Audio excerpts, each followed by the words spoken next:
Hello, everybody. It's your friend Spin Nation here. Hope everyone's doing great. We're ready for a Thursday night of fun at Evangeline Downs. They're off the turf tonight, but we are still going to make money.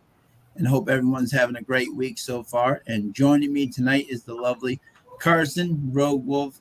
How you doing, my friend? I'm doing well. Thank you, Sean. How are you? Very good, very good. You must be a little different emotions here with the Keeneland meet winding down, but it's been a real fun one, I'm sure. Yes, it's been very nice. Actually, I'm rocking the Saratoga canoe shirt. Oh, look at that. The Getting ready Saratoga Goose, the Spa Goose would be a fan. Exactly. Yes. Love it. Love it. Well, we're looking forward to a fun night tonight. And all you guys in the chat room, I see everybody's in here. All right, let me see. We got No Chalk in the house here. Is already here. Ryan, how are you? Tom, hello, everybody. So we're getting ready for some fun. I know Evangeline's just about to go off tonight, go for the second race. We'll be starting with the third race tonight. But they see how they're doing. But love to hear from everybody. Mike Witten in the house. How are you? Yeah, exactly. We got she is live from Churchill Downs tonight. She was yep, this is amazing. Last week she was at Keeneland, now she's at Churchill. We just get her out of those meetings and everything and right out into our show. That's how popular she is. But we're very happy to have her. Benefit of being at the back of the time zone, it's still daylight. See, exactly. Even here, starting the show always in the daylight now. Such a fun thing. They're Evangeline Downs. They're going down the stretch right now for the second race. So we'll be starting with the third. I don't know who everyone had, but the 6 was the big favorite, and he does not seem to be disappointing. Sweet Chablis for C.J. McMahon and Calhoun drawing off at 3-5. Looks like a kind of a fast track tonight, Carson. Even though they're I went back and rewatched race 1 since it was only 6 furlongs, and it looks like Early Speed kept the lead there. So yeah. Yep. So then that's definitely something to keep in mind for tonight for sure. Exactly. I know they had Ron had told me that they had some rain earlier, but it seems like it's kind of dried out, and that track down there dries very quickly. So that is fantastic. So we're about 17 minutes away now from the race 3. So let us know who you guys like. And of course, as you see at the top of the screen, we're only 8 days away from the Kentucky Derby. How exciting. Exactly. A lot of great. We got Trusty in the house. Hello, Dennis. How are you? A lot of exciting stuff. And terrible news about today about one of the Derby. My condolences to connections there that we lost. What could have been a great racing story, but most importantly, we lost a horse. And to all the connections, my sincerest thoughts for sure on that. That's got to be just a punch in the gut, just to have the rug ripped right out from under you. Absolutely. And then that would have been a great thing with Ken Tohill at 60 years old, the dream, exactly. But my condolences seriously to those connections. That what a gut punch that is. But from your dream to but and Malathot, how are you, my friend? And fortunately for one unfortunate is a fortunate, and Skinner drew in today. And interesting, Juan Hernandez is going to take the mount on Skinner for the Derby, and the way he's riding with so much confidence out there in California, he's not going to be phased one bit. So that should be interesting to see how he does on that horse, and to see him finally get at a mile and a quarter and see how he does. Yes, JJ's a very strong rider, and I think he'll suit this horse very well. Absolutely. Now, do you have any favorite yet, Carson? Obviously, you and I are huge Tapit Trice fans. No, we won't sugarcoat that. But anybody that's been kind of coming up your radar screen? I was pretty big on Confidence Game. It's unfortunate that they did train up to the Derby. Obviously, Keith knows this horse best, so just the history of training up to the Derby of that long of a layoff is not boded well for prior participants. And I just wanted to see him run again. So really selfish from that standpoint. I got to see him run down when I was down at Fairgrounds. And then, of course, Taffet Trice is just sort of watching him grow and mature in very few amount of races has been pretty wild. I'm hoping Mandarin Hero can sneak in. I really like the way he ran at Santa Anita. Yeah. I talked to Kazushi the other day, and he's a little more confident on the Preakness. He's excited for the Preakness, but he said if something breaks, the way he'll be on that plane first thing to Louisville. So, yeah. But he's still got the fingers crossed. But he's confident that the Preakness will be the so that'll be fun. So. So I was looking for a good night, and then I saw that I guess Jose Ortiz is going to take the ride on Kingsbarns. I heard. I did see, that Todd had called, and I'm glad he accepted. Yeah, exactly. So that will be a very interesting thing, So, yeah, Dennis wants to be our third member tonight. Exactly. Wheel. Come on. Let me see exactly. Let's see if we can get Trusty here on the house here. Exactly. But so we got a fun night of Evangeline coming up. Let's see how many minutes we got here off the turf. And let me know who you guys like out there, Yeah, I know they picked Mikey Smith, still not with a mount yet. Exactly. But I did hear, interesting, by the way, today, Javier Castellano doing a switch today, going to Maj. Very interesting. Could this be his first Derby winner? Yeah, that was and so Race Cane is now open. Is that still the case? Did they name I guess so. Yeah, I thought he was on Raising Cane for sure, and sure enough, they exact a little switcheroo there, and he's on Maj now. Yeah. A very, very live, Well, I tell you what, if I were Kaz, I'd go and sit with my boots on just in case. Yeah, I think absolutely. He could ride anybody. He is so talented. Oh, yeah.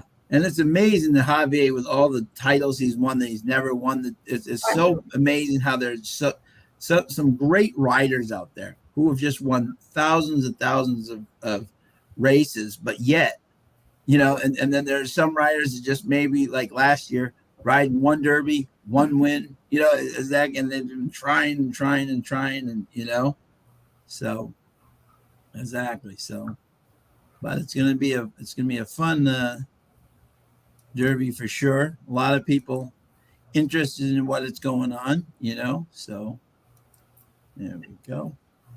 So yeah. So Tim, how are we, Tim? He's Greg says he is no Bodemeister, but he's a nice horse. I like it. There you go. So we'll see how. Let me see here. Yeah, did Javi get to ride Bodie and Ghost Apple? Yeah, not bad at all. Not bad at all.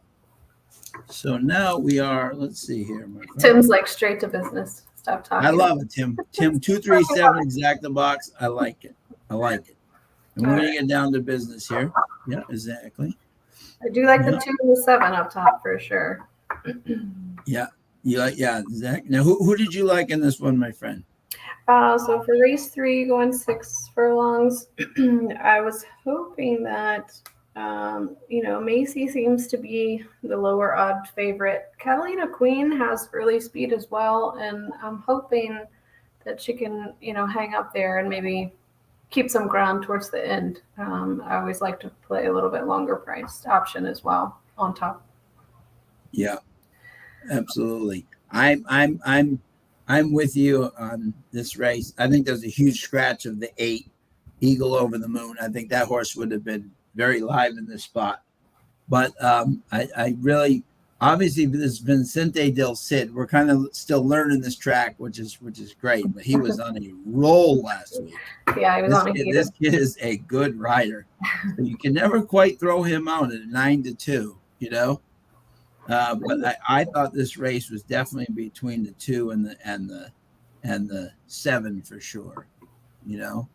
So Yeah. I will let ladies choice. Are we going first? Do you want to go first, or do you want me to go first?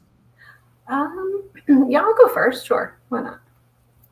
All right, you're gonna go first? Absolutely. Yes. I could do. Goodness. I was gonna say could do an key and exacta box. Key it with the 237. Save a little bit of money on the 237. Okay. Yeah. And hope that absolutely. Three So we have there. Yeah. Let me see here for you. Yeah. So that would the 237. I like that. Two with the 37. Exactly key box. Or do we just box the 237? Yeah, because even if you get the 27, it still get a little bit of payback. 7's dropping now 2 to 1. Yep. Yeah, 7's 2 to 1. Yeah, absolutely. It's 2, 6 to 5. Three's still value at 4 to 1. Yeah. My eyes went to the 5 here for just a second. It was morning line 15 to 1 and now 8 to 1. So somebody seems to be interested. Yeah, let's see. We're gonna look at the exacta pays and see what the 2-3 is $17 for $1. 2-7 is 14. So still some solid numbers there. 3-7. Yeah, exactly. So we're gonna do a key box 2 with the 3-7. Yeah. Yeah. Exactly. There you go. So that's what is that? $8 bet. Yep. Yeah. Start out. Yeah. Tim thinks the 4 to 5 and interesting. Ryan says that Gerardo Corrales could ride Ray's cane. I saw that. Yeah, I did not know that. Thank you for that info. And hello, Keith. How are you, my friend? He's getting ready for the Derby next week, going to his first Derby in Oaks. So excited for him, which is great. Tim thinks the 4 and the 5 are possible long shots here. So this would be interesting here for you. Right, yeah. I was interested into why the 5 was getting bet down so much. Yeah, definitely up the morning line. And when you look at them, we take a quick look at them here. Guys, let us know who you like here. Yeah. We'll always love to hear from you. Yeah, just another win. This is interesting. This is Carl Woodley. Definitely was facing better and was running well at fairgrounds. So and I did see in the Evangeline form had come in second, and the maiden 12-5 stake claiming at Evangeline Downs. So it's had a second and 2 starts and gets the bug boy for Carl Woodley, who is first and the third and 4 starts. So you can definitely see where the money's possibly coming in. Looking at last race class, the 5 seems to have they dropped in class a little bit, or just price? Yeah, I'm looking here in terms. Yep, exactly. So. Oh my God, we have another racing legend joining us. A racing legend, Dennis Trusty, has joined the crew. Hello, Dennis. Hi, everybody. How are you all doing tonight? How you doing, buddy? Oh, good. Getting anticipated for Derby, basically, like we all are. Excellent. Oh yeah, this is always the most exciting time for me. I love the Breeders' Cup. Yeah. I love everything else, but the weeks right before the Derby, just can't beat it. Mm-hmm. And definitely the most bath photos by far in terms of per square capita in the world. Yeah, I'm really bummed I haven't gotten to get any bath photos. It's lacking. And Chad is asking someone to marry him. I hope it's Carson. Is that? Chad is already married to me, so I'm curious now as well. Oh, there you go, Chad. See, she said yes, Chad. And by the way, this is your anniversary. Yes. Happy anniversary, everybody. Wish happy anniversary, Chad. Happy anniversary, my friend. Many happy and healthy returns. Oh, goodness. He's a mess. Yeah, exactly. Yeah. So That's what I was saying, though. I was hoping it was Carson. Actually, now that I think about it, I really hope. Yeah, I'm glad it is Carson. It was. It was. We knew it was. That was exactly. Exactly. Hockey playoffs already. They're already going at it within the first 10 minutes. Tampa Bay and Toronto's tied 1-1. Wow. Yeah, I've had enough. My Boston teams the last 48 hours has been. Oh yeah, it's been a little brutal. 2 closeout games, 2 losses. Not at home. No, that's yeah. Hopefully they'll still get it done. They should. They still should, but I agree with Malathot. These horses tonight are a little bit different than the ones we saw at Keeneland today. Just a little bit different. Just a tiny bit. So Carson, we thinking we're doing that. Dennis, she's got the first race here. Now I'll let you choose whether you want the second or the third, Dennis. Okay. Exactly. We're doing a 2 with the $2 exacta key box. 2 with the 3-7. 2 with the 3-7. I like it. Yeah, to start us out here, I'll put it in the chat so that everyone can see what our official bet is. Yeah, it's early. It might be too early, but I'd say can we bump that up, honestly? But those are good plays right there, I think. Oh, I agree. Exactly. So I guess if the odds stay as they are, I'd hope for the 3 on top with the 2 underneath. Absolutely. Yeah. Maybe the 3 can close with Del Cid. Let me ask, since this is on fire down there. Let me ask, since this is a short field, I know, Carson, this is your choice, so you can say yes or no to me if you want to. I totally understand. But I'm thinking, what about if just a 50-cent trifecta box all 3 of them horses? It's $3 more, and it's all favorites. I mean, if it hits, it won't pay much, but still, it would be a trifecta. We can do that if you want to do that, Carson. Absolutely. You only bet $8. Yeah, I mean, I'm down for whatever. Yeah, exactly. So we're doing, Dennis, a 50-cent try box 237. Yeah, I mean, do you like all those horses too, Sean? I do. Yeah. That's the next logical move to me. I mean, we could have just stopped on the Zacta, but yeah. Try to get us off to a good start, Mm-hmm. There you go. I like it. Tom, I love Tom. No, Dennis, start slow. Well, Tom, look, let me be honest though. That is still starting slow. It's technically still slow. That is starting slow. I agree. So we'll go with that. And let us know who you guys like out there. Yeah. Yeah, let us know. American Rascal. Oh yeah, that horse was impressive, Malathot.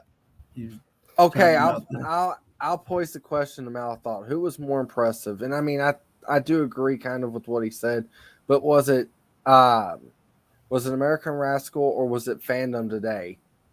Whoa, Fandom really, really impressed today on the turf. That was beyond impressive. I won't say never, but I have a hard time thinking of, oh well, this race is just over. As soon as the horse breaks, it was over. It was amazingly, just you could watch and tell it was over, and that's so miraculous. And yeah, Mel thought, yeah, I have a bad influence, yeah.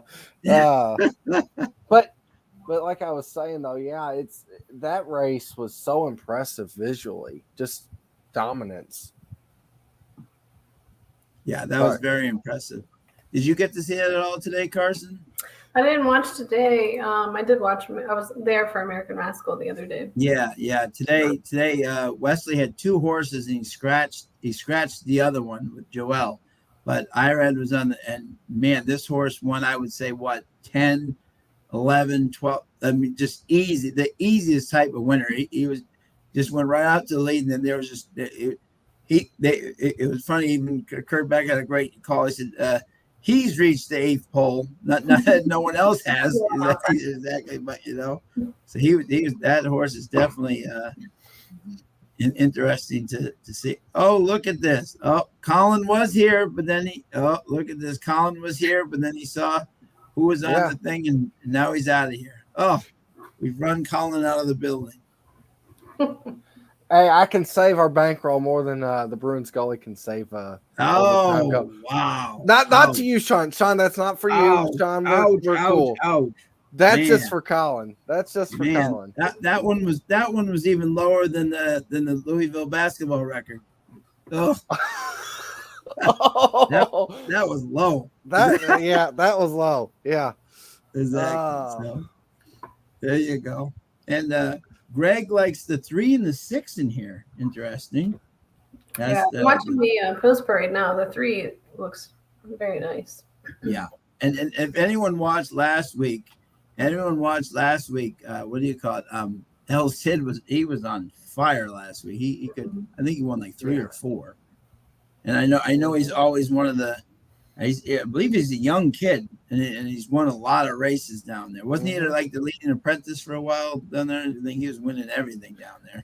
I thought he was leading rider actually at Delta too. Yeah, I might be wrong on that. Leading rider, exactly. Yeah, but I know he's very talented. So I got to be honest. I'm surprised he didn't make a jump, but I think that was a good thing for him overall. I think he's doing very good with what he's doing by staying down at Evangeline, getting another year of experience, and then maybe learning. Jumping up. Yeah. Like people asked me, they said, is Kazushi going to stay in California after his strong performance? And no, he wanted to go back to Woodbine, ride all the time, get that much better. So when he comes back in the winter to California, he's that much stronger. And I absolutely, support that 100%. When you're young, get better. So when you go, you stick. Exactly. And Grandma Horse Racing joining us tonight. Hi, Grandma. Oh, hi, Grandma. Yeah, I know. I've seen her in a couple of live streams before.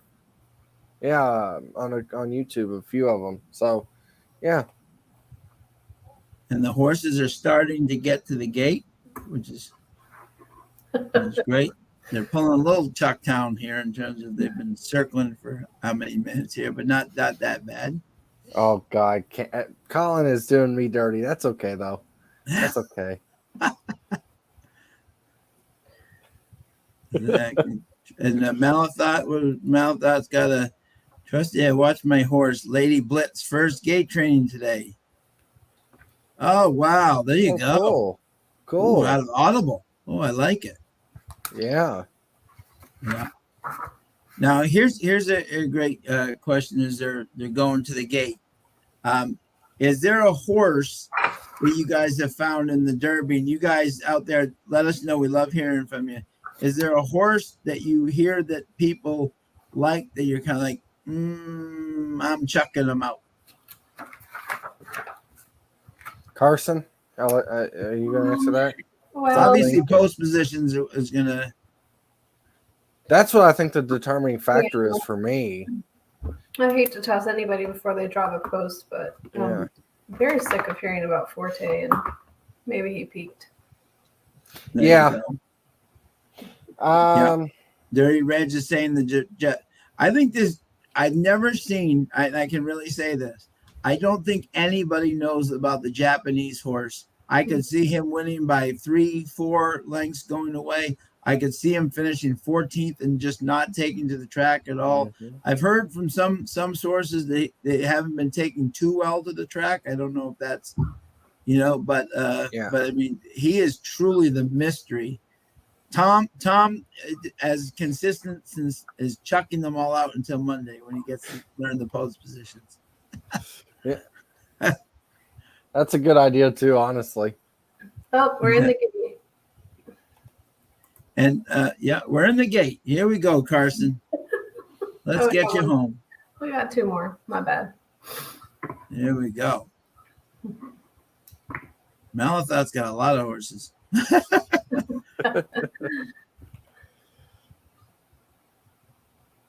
They're in the gate. Colin's got a video coming up of Derma's last 4 races breakdown. Definitely make sure you're staying in. Well, and they're off. Yeah. No, Dell said going to the rail. Okay. Going to the rail. Okay, we got the 5 out there on the lead. We got the 2 right there on the outside. Then the 1, the 5, and the 3 is behind them all. 7 going out for the lead by himself. And 4 to 5, Catalina 2 coming them on the 20 to 1. They blow up the 4, 1, 3, and the 3 making a little bit of a headway from the back. See if he can catch this group. The 2 favorites slugfesting right now. It's the quarter and 22 and 3, 7 pulling Here comes back the away 3. from the 3 motoring down the track. The 2 trying to come back up the rail. Down the stretch they come, and it's the 2. The 1 still outside. The 1's coming on the outside. The 3's down the rail. And of course, I'm getting a phone call. Then Oh boy. the 1, it's gonna be. Looks like it's gonna be easy as 1, 3, 2. Cajun 2-step 15 to 1. Shocking the field with Joel Dominguez. Yeah, Shotty's in the house. Hello, Shotty. I was a bad influence. Well, it was we had 2 of the 3. Yeah. One thing you do see often at those tracks, is when 2 favorites go out at that level, ding dong, and at that thing, they're not going to stay around. It's one of your worst nightmares, Zach, and that's what Oh, big time Dennis is in the house. Yeah, of course. I wasn't expecting that, actually. Exactly. Oh boy. Our Stephanie says, now this is degenerate gambling that we're evangeline. Yeah. But Carson, that's not bad. That's not bad. We're only down 11. It's early. We would have won if the 1 had not been there. Yeah. We would have been right doing there. Good. Let's have an inquiry on the 1. Always one off. Always one off. But hey, no, this is just the beginning. Yeah, we're fine. Yeah, El Cid. I mean, this kid just continues to. I think Bruce would have been there had he not had to come 6 wide. Yeah. That 3 looked exactly 8 to 1 too. Yeah, 1-3. Whoa. Yeah. Hello. Anybody have that out there? God bless you. You're a great way to start your night. But we'll get them. We'll get them right back in the. So that's $11. So we're down to 39. But the night is early, and we are going to come back and win. Oh my God. Well, of course, it would have the Saints silk colors on the 1 naturally. As a Saints fan that I am, it would obviously have the Saints silk colors for sure. Fleur de Louis.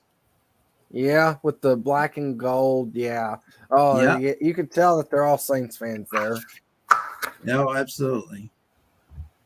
Yeah, in Malathaw, it's true. This kid, you have to use. I think you almost have to use El Cid in like every race. This kid is unbelievable. He's always there. Yeah, it's remarkable. Yeah, and honestly, it's surprising that he's only 22%. It feels like he's more like 30 or 34 or something like that. It feels like his in the money percentage has got to be just unbelievable. Yeah, let me calculate that up real quick. I mean, it's unbelievable. But we'll get him right back in race 4. And Carson, I liked your thinking there too. I was right with you. It's so frustrating when the as Shotty said, you have to use the lizard. Absolutely. What's the lizard? What am I missing? That's his nickname. Del Cid's nickname is the lizard. Yeah. Okay. Good to know. I don't want to know. Use the lizard. Yeah. Okay. So there you go. But we'll get them out. And Dennis, I'll give you a choice, my friend. Would you like race 4 or would you like race 5? I'll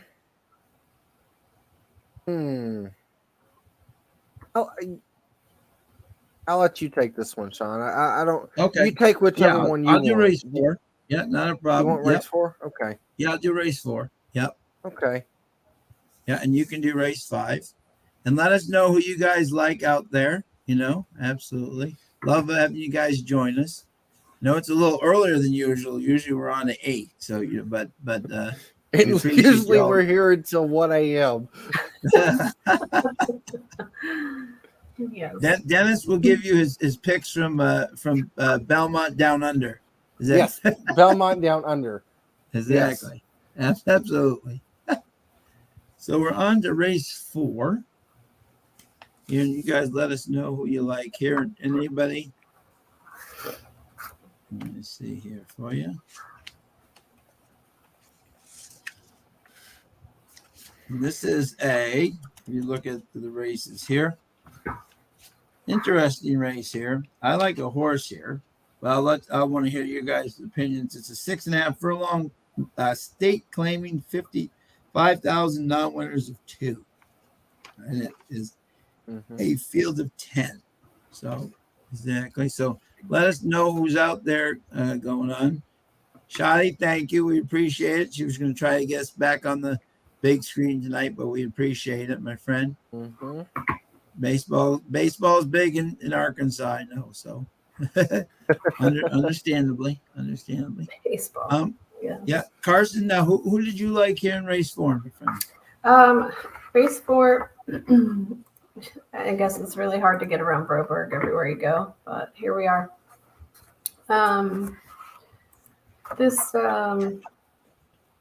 7 has this late speed and not too bad up on the front end. It's 10-1 on the morning line. It's really interesting. It's coming down a little bit now, 7-1. I don't know these connections. And then the 6, I like the 6 for the early speed. Yeah, and with Del Cid, that's not a bad thing at all. What? Wait, is there a phone call and it's not me? I hear a phone. Exactly. It's Churchill Downs calling, Dennis. Exactly. They said he's supposed to be here for meetings. What's he doing on your show? Exactly. No. That was gone a long time ago, Sean. But thank you, though. I still appreciate that. I don't do that job no more. And look at this, just in. Dennis is the most handsome man in all of horse racing, according to a nationwide vote earlier in the week. Look at that. Dennis, he's a legend. I might be the youngest. He's on the Mount Rushmore. And tonight, while Dennis is on here tonight, if anyone is not completely satisfied with their bets, 40% for Dennis tonight. He will just where he left the building.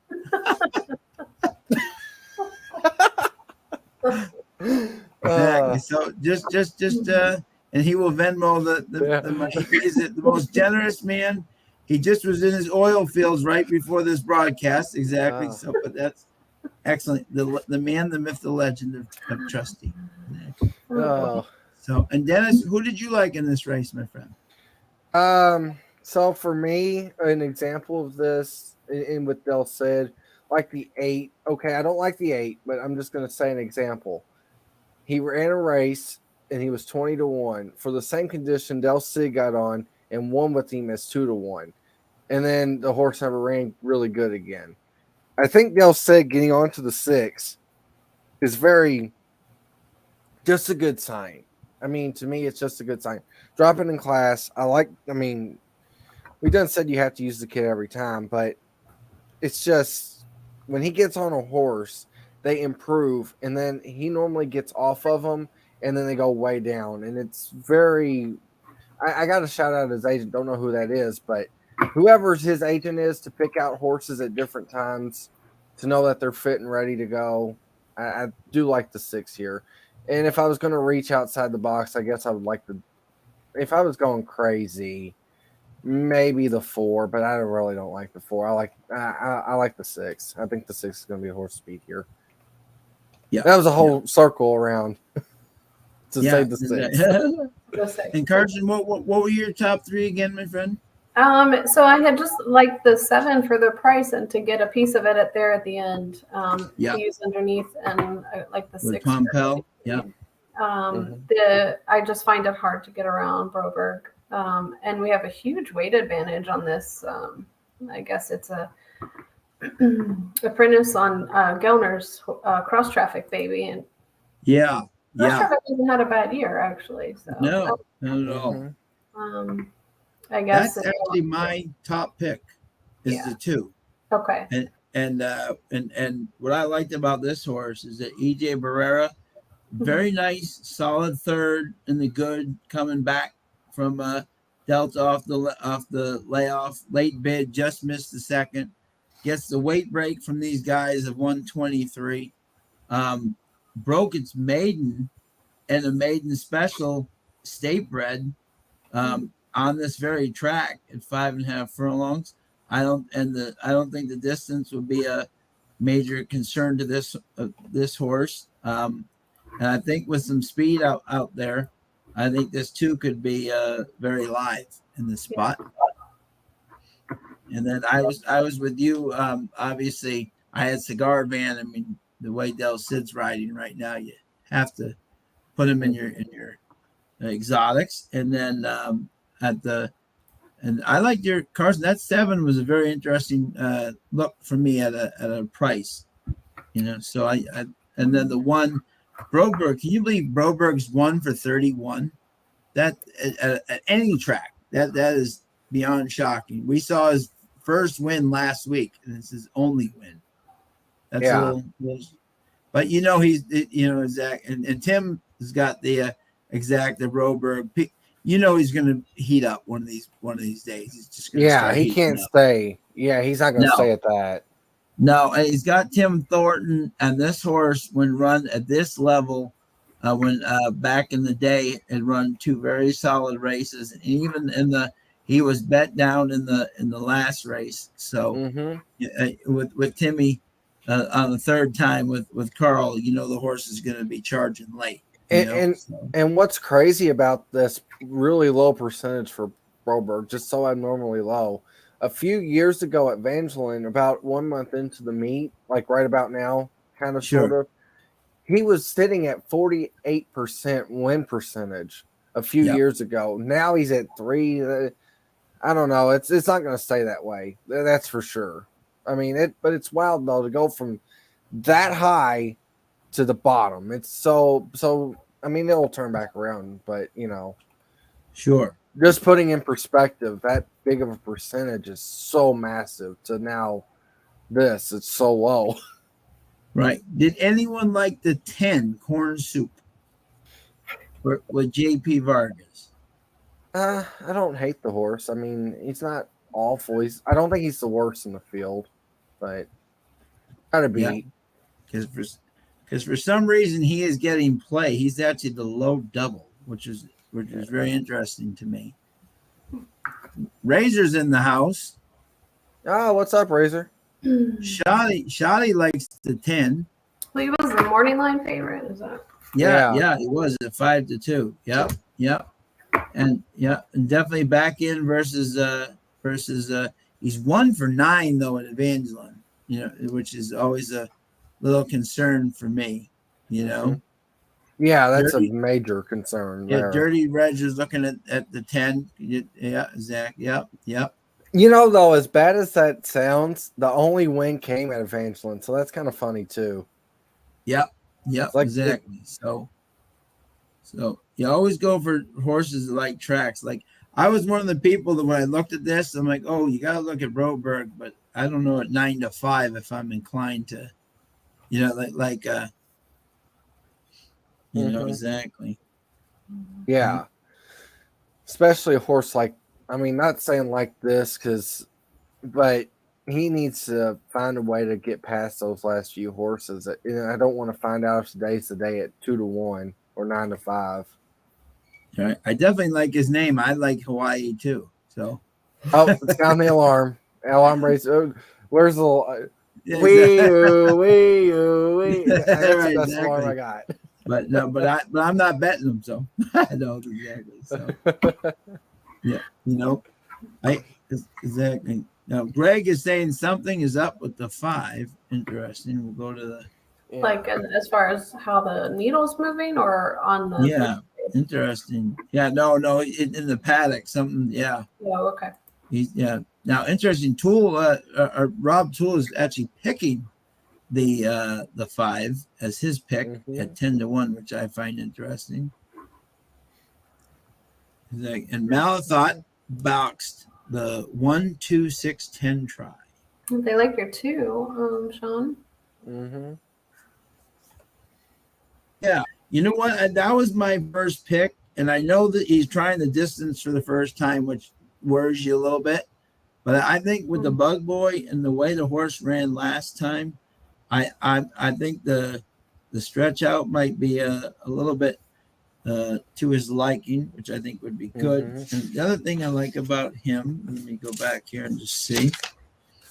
I did like the fact that with Gellner, he's got him. This horse obviously had broken his maiden. Something happened in the middle where his form completely fell apart. But you look at it, 15 onwards at 235 buyer. Then the next start, 48 buyer. He's building his buyers back up, So the horse is definitely moving in the right direction. And I'm looking at the odds right now, 5-1. So my official bet for this race, I'm going to try to just get us back on the board. I'm going to do 4 across on the 2. Yeah, Swift and Traffic. Yeah, that's going to be the official bet here. Try to get us back at the, Well, and even too, this is another angle I like on the 2. Yep. So I have a thing where if horses run really not their best race at Delta, I like them switching to Evangeline. I think there is like a surface switch, even though it's the same state. And I mean, you'll see that a lot here. A lot of the horses that run bad at Delta will do better at Evangeline. And this is one of them. So his worst race by far is at Delta. And really that other Claimant 15 race wasn't very good either. But has had 5 starts at Evangeline and win a second or third. So I like that horse. I really could see that horse. Where do you see him being placed, Sean, out of curiosity? You think he's going to the front, going to stalk, or a little bit? I think right off the pace. That's where I kind of see him. Exactly. Yeah. Tom likes the 4 here, lightly raced as an early lick, and the Rosa is sneaky good. And Tom, who is, if anyone does not know Tom, is one of the encyclopedias of racing. His knowledge he's such an asset to this program, and he knows these riders and the Rosa. When we're kind of learning these riders, which is fun. I know some of them, but not all of them. But he said the Rosa is sneaky good. And the trainer won the Rosa. And look at that, 4 out of 34, 3-3, 12. Exactly. He can definitely get a horse ready and definitely dropping down the ladder. So, yeah. Exactly. So this is going to be a fascinating one for sure. Now, have we heard, Carson, have we heard any weather reports for the Derby next week? Any early prognostications? Yeah, no, if I'm going, it's going to rain. Okay. Yeah. So get ready for the slop. Okay. Here we go. Every 6 race or Triple Crown I cover, it rains. I heard a weather report. It said mostly cloudy for Saturday. Friday was the rain, but that can always switch. You know how that weather goes. We're so far out. Oh man, I can't tell you. I can't. Go ahead, Carson. I was just saying that's what happened a couple years ago. 2019, Oaks was supposed to be a nasty day. Turned out Oaks was beautiful, and then of course it just poured down rain all day. Yeah. The legend checking in, Tom and Tom Racing. How you doing, my friend? Great to see you. Tom, when is your show starting to get going, my friend? When do the Triple Clowns come back into the fold? Let us know so we can tune into that for sure. Exactly. And Mike Whitten says, if you remember last week, Del Cid was on fire, Mike, and he just already came in second. So he's already on his way to have another good night there at 8-1 too. Malathot is saying partly cloudy, 70 and partly cloudy. Well, that would be a nice day if that was Yeah. That was the case. Carson, now will you be working that day, my friend? Will you be taking photos or? Yes, I'm working Thurby, Oaks, and Derby. Okay, so we want it to be 70, partly cloudy, not too humid. Exactly. Right. Thank you. Exactly. Having friends like Carson and so many great photographers, I have such respect. People have no idea how hard they truly work and what they what they Oh, go it's through in a difficult. day. It's Yeah. amazing. I think Yeah. that Belterra Bill timed me. I was crouched under the rail for Goodnight Olive the other day. I, of course, we're on the track. I'm just past the finish. I like to shoot like a longer finish line shot. Mm-hmm. And you don't want to block the people that are standing there because, they have a right to watch the race if they come down to the rail as well. So I'm usually No, they don't. where people are. So I'm like crouched under the rail. So I'm basically doing a squat for a full 2 minutes just to wait for this filly, to come down the finish. But And it's a long walk too. the people walk, don't understand that is a long walk all the way down. Churchill is the biggest track ever. Breeders' Cup. I walked 8 miles one day and 14 flights of stairs per the Fit Watch. But definitely get your steps in, and you're out in the weather. Because unless it's lightning, they're not going to call it. Yeah. Yeah. So much respect, my friend. Yeah, exactly.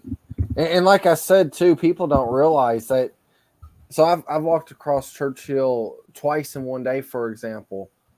It's almost like, especially that last time back, it's just like it doesn't end. It's just like it just keeps going and going. You're like, oh, I'm almost there. It's really draining. So to do that every race is really impressive from every photographer. I think people realize how big Churchill Downs is. It's just a massive infrastructure in the middle of the city. So thank you, Malathot, and exactly, Tom. Always say, yeah, exactly. It's going to be an interesting. I can't tell you how many times, and they always say this, right? How many times like Saratoga will have rain, and then you're there and like it's all sunny, or they'll have all sunny and then all of a sudden a rainstorm breaks out out of nowhere, and right. So you can never tell. We're making our way to the gate here. We're down to 3-1. We're moving the needle. Horses are making their way back to the 7 furlong chute. Let us know who you guys like out there. Who are you betting, Evangeline? Let us know. Yeah. I think Shotty like the 10. Dirty Reg has got who's also in Arkansas. Person is exacta box 1610. That's an excellent, solid play there, Dirty. Absolutely. Oh, Mike Whitten. The temporary paddock it's not really temporary. That's kind of what it's going for. I think they'll like layer it in, or maybe have some seats or something. It's not really temporary though. It doesn't look bad, but I wish I was closer up to the rail on the horse like it used to be. Do they actually have a turf course? I will hold my opinion on that for at least the first 2 weeks because that turf course, it looks about. I mean, everybody's going to say, "Oh, it looks great! It looks great." To me, it looks like the same as it did last year at this time, and that's very scary to me. That's not where I want to be at right now. Is thinking that the turf course is in the same condition. Gotcha. Yeah. Here, so Sean, you're calling this one, right? Yep. Got a tough task of 10. Got a tough task of 10 horses here. This is going to be a fun one to keep up with. We're down to 5-2. The late money. We're moving the needle here. We're moving the needle. Yes, we are. We are moving the needle. Tim Hughes, our man here, and Keith likes the 7 win play show in the race 4 coming up. And Tim Hughes joining us likes the 2-7 exacta. That was also Carson's horse that she liked on the end, the 7. So we hope, Tim, that you win. and we hope that and Keith wins too. And they're off, and they're going for the huge breakout for the lead here. We got the 4, and that is the 6, I believe, that's going out with him, and the 11 on the outside.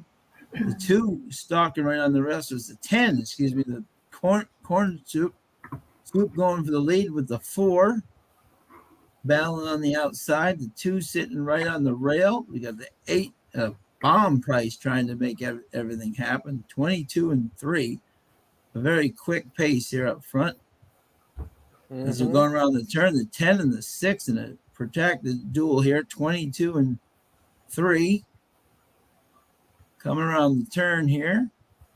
2 just needs a little hole, and we got a shot. The 6 is trying to come on here. 6 is trying to pull away from the group. Oh, the 10 the 2 on the got shut outside. off. Can the 2 get his hole up the rail? That's the question. He just got one, but I don't know if it's not an. I don't know if it's no. He's not. He's fading. Yeah. Del Cid. It's the 6. The El Cid show continues here. Hey, well, can we get the 7 up for Keith and them? Come on, 7. Yeah, come on, 7. Oh No, got. Oh no, I don't think got there. No, close. no. Yeah. Okay. Now, this is the perfect example. Yeah, Mike Whitten, Vincent again. This kid is unreal, huh? Mm-hmm. Now here's what I like with these tough tracks. Our 2 went from 6 to 1 to 4 to 1 to 5 to 2, and then right as the gates open, went back to 4 to 1. Yeah. You know, that makes it so tough. You know what I'm saying? In terms of like, you know, because the odds swing so much, you know.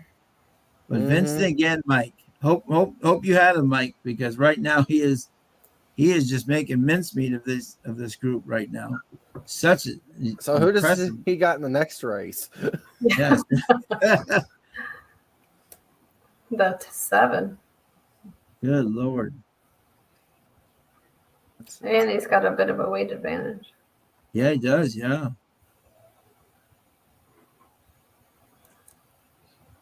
The 10 was right there, Shotty. The 10 was right there for you. Mm-hmm. He was right there for you. Oh. Yeah, I mean, Del Cid is just, I mean, this kid is, what he's showing is impressive. Yeah. Very impressive. And he just blew that field out. Yeah, it was really impressive. I mean, just if you had him in stable duel, that's a 70, that's a 65 at least point win. yeah, that's about right. Yeah. Yeah, seriously. But it couldn't have been more impressive, you know. Definitely the drop down in the class helped. Yeah, Trusty called it. I finally get Mel, one right. Almost and get did no his try there. Almost did, Mel. You were very close. Yeah. Very close.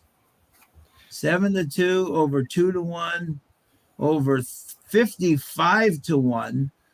Okay. Over 14 to 1 to 7. You guys like that? All right, got it. Thank you, Malathot. There you go. I had to take. I had to take a picture because of El Hombre, just in case he was curious that I actually did something right for once on this show. So I like what Shotty says. Just do a pick 3 to all Del Cid. Just Del Cid. Just Hold on, Shotty. I remember one time you said that you did that. Didn't it return a huge amount for what it was? I think she did that one day and did pretty good with it. Yeah, let me know on that because I thought you did do that actually. I actually did that a couple of weeks ago at Woodbine. My buddy up at Woodbine Mohawk. I bet my buddy Bob McClure in a pick 3. I just did him, and it paid $486 for a. Oh, that's nice. And then all I did is I just did $1, just him, all 3, and it paid $486. I said, okay, I'm done for the day. Yeah, exactly. Shotty, $130. Wow. Yeah, I thought she did. And Malathot wants Trusty to come with him to Keeneland in the fall. Maybe we'll have to see. Yeah, we're possibly trying to get that together. We will see if that works in the fall. I mean, look, the way I'm going here, I mean, I might not be alive for the fall at Kingland. No, I'm kidding. No, good Lord. Okay. There you go. Regular tribute to Chucktown. Yeah. Absolutely. Yep. There you go. So, all right. So, Dennis, we are down 25. We're down $25, but we can come right back. Yeah. No, wait a minute. No. No, it's like 23, ain't it? I mean, No. close Yeah, enough. 23. We're down. Yep, we're down $27. We got. Yep, 27. So we can bring it right back. We can bring it right back. Yep, exactly. Plenty of time. That too was a huge disappointment. It really got bet down late, and then I don't know. I guess someone saw him going in the gate and canceled some bets. I don't know what happened there. But Yeah, exactly. That was a interesting development. Yeah. All right, we are off the turf here in race 5. We are off the turf, and yeah, Scott, you weren't the only one there, my friend. But okay, and I will start with the lovely lady first. Carson, who do you like in race number 5? Well, I guess we have to go with the 7, right? Yeah, 7 all. I do like the 1 and the 3. The breeding on the 3 is very nice. Workout wise, the 3 looked a little bit better as well. No, yeah, actually, last work was pretty good. Seems to like the surface here. Cypress Creek horse, and then the 1 is that one. I was trying to go back and look really quickly. Sure. Worked out here was second last year, 20 days ago. Not terrible. But I think the 7, the owner trainer duo with Del Cid is looking. It's interesting. Healing. Yeah, it's interesting. It's I mean, you just have to look and look at 8-1 right now. The bettors learn. You know, the 3 right now is at 3-2. First Class Harlow. Ricky Cornwell. Yeah, you were saying the Cypress Creek baby. For sure. By the way, very exciting for me. Right on Monday at Parks. Right in a 45,000. The first preservationist baby is entered at Parks. So cool. We're very excited. We've been waiting for his babies to finally show up, and his first baby has shown up at Parks on Monday. Yeah. So that'll be exciting. It's always exciting when that happens. I remember a horse that my dad worked with a little bit ago named Eagle. When his first baby showed up in Lone Star, it was like, oh, okay, his first one's up. You have to bet it, right? I mean, yeah, absolutely. Yep. You know, so, but no, that's what that reminded me of, is just that example from him working with the horse that turned into be a sire, that it's like, oh, now we're excited to actually watch his babies run. So, absolutely. Yeah. His name, the name is, if anyone wants to know, it is Emirati is the name. That's a fancy one. The name sounds so familiar. Why is that name? That name. It was bred by Breton C. Jones. Amira Chickalaki is the trainer, and Gary Richards will be the rider. Okay. Exactly. Right. Very exciting. So we wish that horse good luck. Exactly. So let's see how many minutes we have until post here for Dennis to kind of formulate his pick. We still have 14 minutes to go here. So I know the 6 has been getting some play here. C.J. McMahon riding for Brett Calhoun. Definitely ran against much better, I would think, at 50,000 at Fairgrounds. Yeah, Stretching out to 7.5 furlongs out of Bernardini. So definitely should get that. Interesting. Hasn't worked on the track yet. Yeah. I think that's almost a negative and a positive at the same time. I mean, Yep. I think they want to try to get another race at Fairgrounds, and when they got that race at Fairgrounds, I don't know. I think it's kind of interesting that they show up here. I really don't know if they knew what they was going to do with this horse next time out. Let me ask. So, since somebody's brought this horse up, since this horse is taking action, I'm not saying I'm going to use it or not. Can anybody find out why the 9 is being bet so heavy? Jansen, it's a Sunday Silence baby, grandson.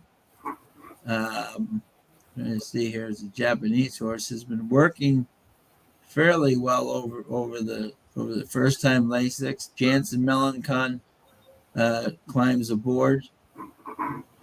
I do know that this trainer Brett Brinkman is the first start is like 32% with his first. When he has he's very good with his first time starters. I think that's where it's coming from. Is that Brett Brinkman wins most of his races with first time starters, and I think that's where that money's definitely coming. And when you're 32%, I can't blame them. I guess and that's with 31 starters. So that's not like just you're 1 for 3 and you're what I'm saying. That's with 31 starters. So clearly he knows how to get them running early. Yeah. So definitely one to consider for sure. So 15-1 morning line, 3-1 now. Someone's definitely betting them. Yeah, the interesting thing, I'm looking at the double wheel pays. The double wheel pays has this horse higher than the 1 by 10 times the amount, higher than the 1, and double the amount of the 7. So I expect that to float up, but it's very interesting. Yeah. Like exactly. That's so funny about the 9 is that he was my third pick. My picks were what did I have? I had 6, 7, 9, 3. Is that the way I had it? And what did you have, Carson? For this one, I picked up the 7 because of Del Cid. I had the 3 and the 1. Yeah. Dennis, what were you thinking, my man? It's your call. I'm liking the 3 and the 6. I think those two are the classiest horses here. I mean, those could also be potentially just horses dropping down to win. I mean, that could happen as well. Or just drop down and see where they're at. I think what I'm going to say here is, what about a $2 exacta 3-6 with the 1-3-6-7? That's $12 for 2. And you're throwing the 9 out? Yeah, I'm throwing the 9 out. I don't. It's between the 1-3 and it's between the 1-7 and 9 for second, and that double will pay has really got me thinking that this horse is just being bet in the win pool. Maybe just let me see what the pool total is here too. Actually, let me look at that. Yeah. There's only $400 to win on the horse. So in last race, the final pool was 38,000. I don't think this horse will go off 3-1 or anywhere near that. Yeah, so, Scotty Zebra, interesting. He says CRW players, and I know the 9 was hammered heavy on social media posts. So maybe someone is hot on it. Maybe. Could be. Very well could be. But let me see the doubles. I want to see the doubles here and see what. Yeah, the doubles on the 9 is so outrageously high. Yeah, that's what I'm a little bit. And like I'm thinking too, if they only got 500 to win on the horse, I mean, someone could have just walked up and went, 200 to win on the horse just for fun. Yeah. And, Yeah. So you want to go with what? Okay. Yep. So what is your bet, Dennis? So I can. Yep. $2 exacta 3-6 with the 1-3-6-7. Okay. So we got $2 $2. What is it now? Exacta Yep. 3.6 Yep. with the 1367. It costs 12 for 2. 1367. Yep. For $12. Yep. There we go. Yeah. And we are 8 minutes to post. Yes. Absolutely. Yeah, the horse that I'm throwing out for the Derby is, to me, is Verifying. I don't think he's going to get the 1.25 miles. I think he's a very good horse. I keep watching that race versus Tapit Trice, right? Tapit Trice was like around the mulberry bush and everything. He had the perfect trip, and he still couldn't beat Tapit Trice down the. If you get the absolute perfect trip and you can't beat Tapit Trice down that way with that extra furlong, I just don't know if the Justified babies are going to get that 1.25 miles. I know Justified himself did, but I don't know if his babies are going to get that 1.25 miles. They seem to kind of limit out in 1.125 miles, the ones that I've seen so far. But yeah, it's kind of early to tell on him too, in a way. But I agree with what you're saying. Yeah, but I'm just saying so far. Yes. Yeah. So I mean, they could, as they mature over time, they could go longer and longer. Yeah. But and I'm not saying he's going to finish last. I'm just saying in terms of if you're trying to get a winner, I just think when that last furlong, especially if he's up with the other horses up front, I think that's going to be a tall task for him. Mm-hmm. So, yep. Who do you think will have the lead in the first turn? Oof. That's a great question. You have to think Kingsbarn is again post position is really going to dictate what's going on. You know what I'm saying? That's why you have to wait really for the post positions to see where you are and what you're. Yeah. The other thing is too is that and this is why I tell everybody, when they say, "Oh, I'm going to bet this, I'm going to bet that," you have to see who's around you. Like, who are the troublemakers? Yes. Like, if you have a speedster, but you have some horse who has trouble out of the gate and takes left turns, you could be smashed right in the middle, and then then your race is it's plan Z. Yes. Yeah. And not only that, too, that's a very fair point. I mean, because you could have a perfect horse and he could have won the Derby, but because of some horse on the inside or outside, you lost, Yeah.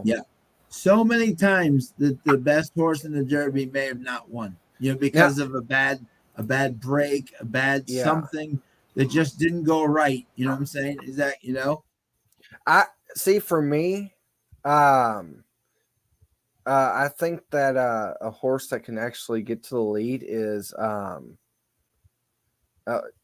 everything went quiet. Are you still there? Can you hear me? Yep. Okay.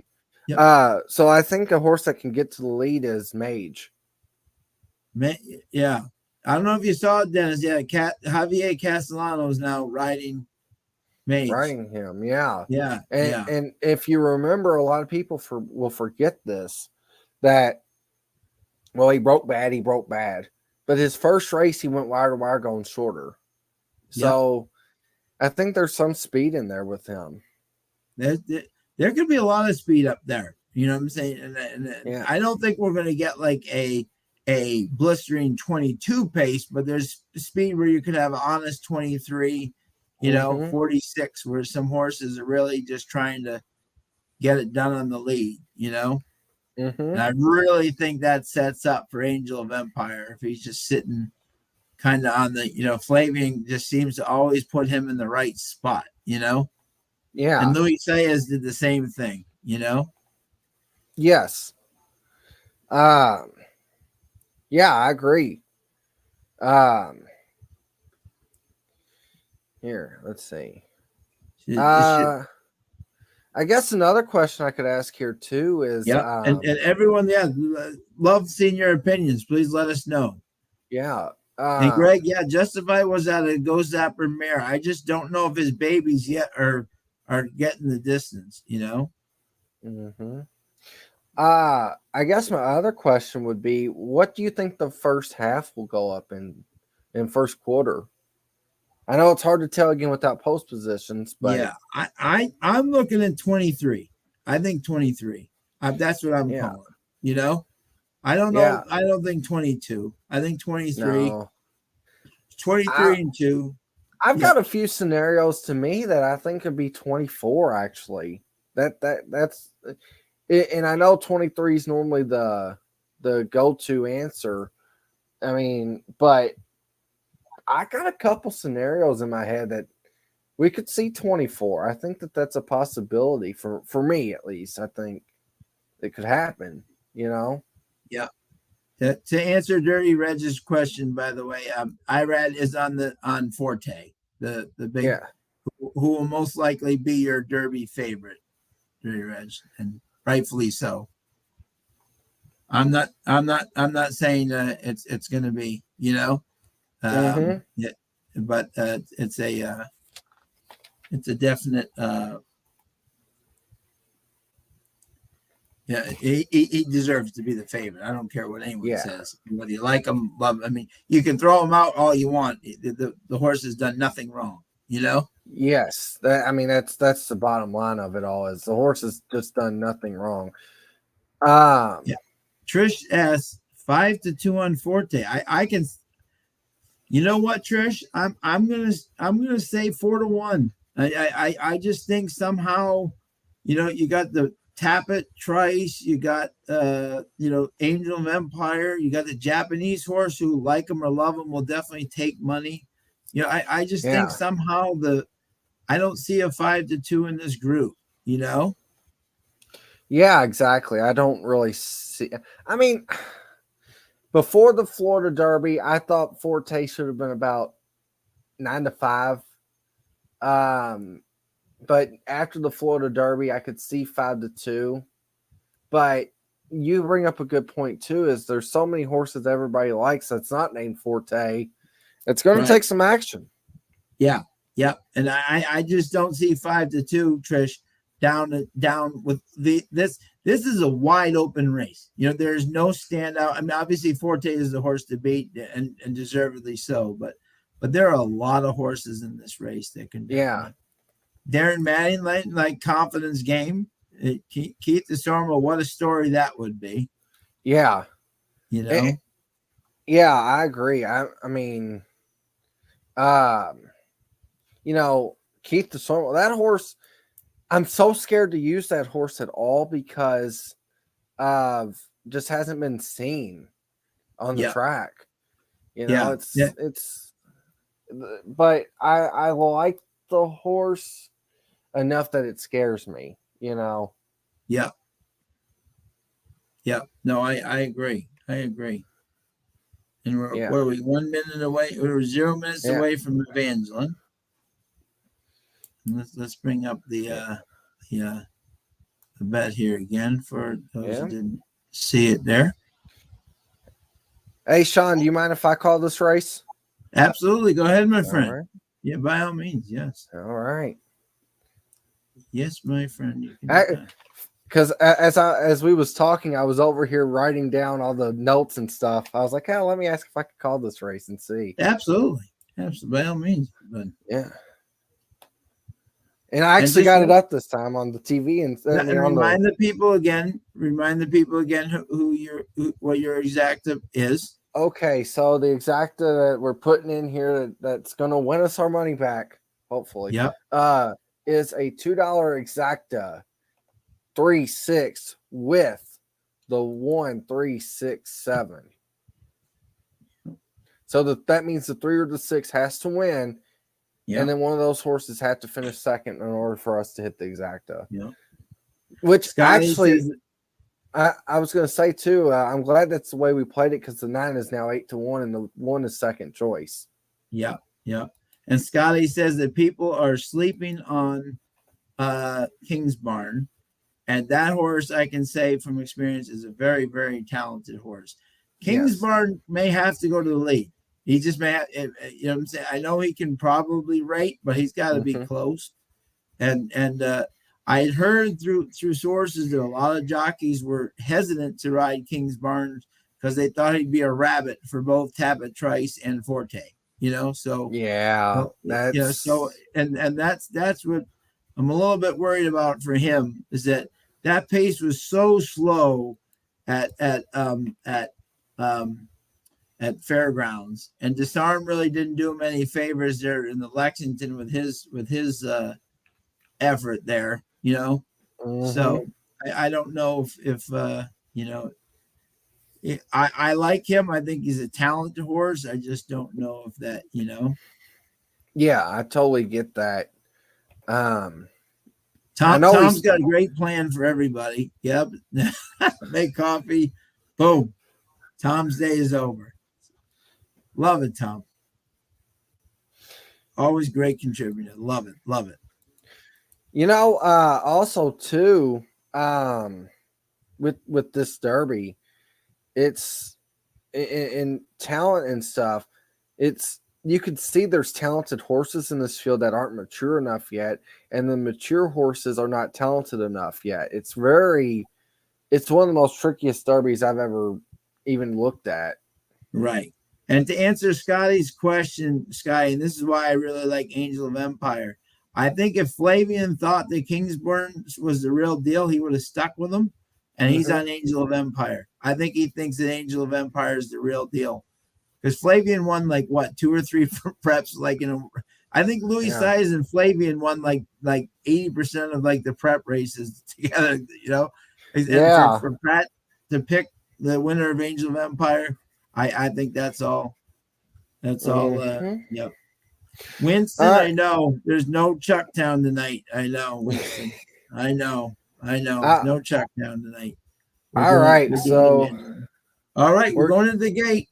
We're going into the gate. Let us know who you like here. Yeah, let us know. We're going locked and loaded in. Off the turf as a reminder. Let's see. Is there a distance switch or does it say it here? No, it does not say. So I guess they are still running 7.5. 2 left to load on the outside. That's Free Falling 8 and Define. Yep. Define goes in, locked and loaded. All right. Il Sol Party, as the eventual announcer would say. And for the lead is Bright Outlook on the rail. And also there is Free Rambling Man. And back in third is Tactical Vision. And then on the rail is First Class Harlow. Outside of him is Free Falling 8. Defined behind that. And about 2 lengths last is Sonny Knows Better. Out there on the lead is Bright Outlook. Free Rambling Man will track that one. First Class Hero in third. The quarter up in 24 and 3. So they're not going fast, but not going slow. Bright Outlook here has got a little bit of a lead that I wish that Free Rambling Man would be closer up to him. First Class Harlow.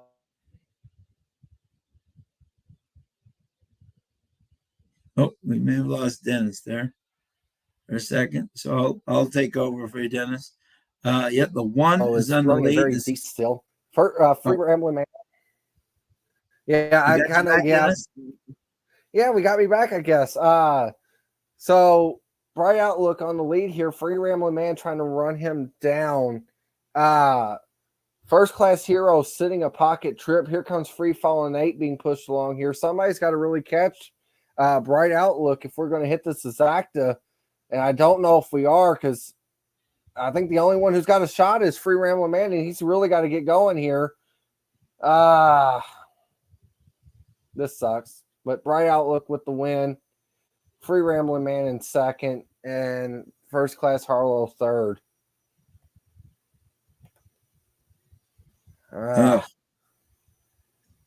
I knew down the backstretch that the 6 had too much of a lead. I mean, the 1 had too much of a lead on the 6. That was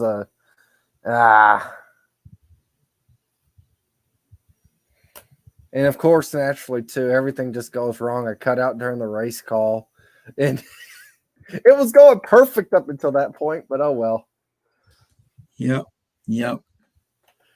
Yeah, and did Dirty Reg get the try there? I think she had 1-3. They had the 1-3-6-7, 1-6-3. Is that what it was? Yeah, I think had the trifecta. Yeah, yeah, with the nice horse in the middle there.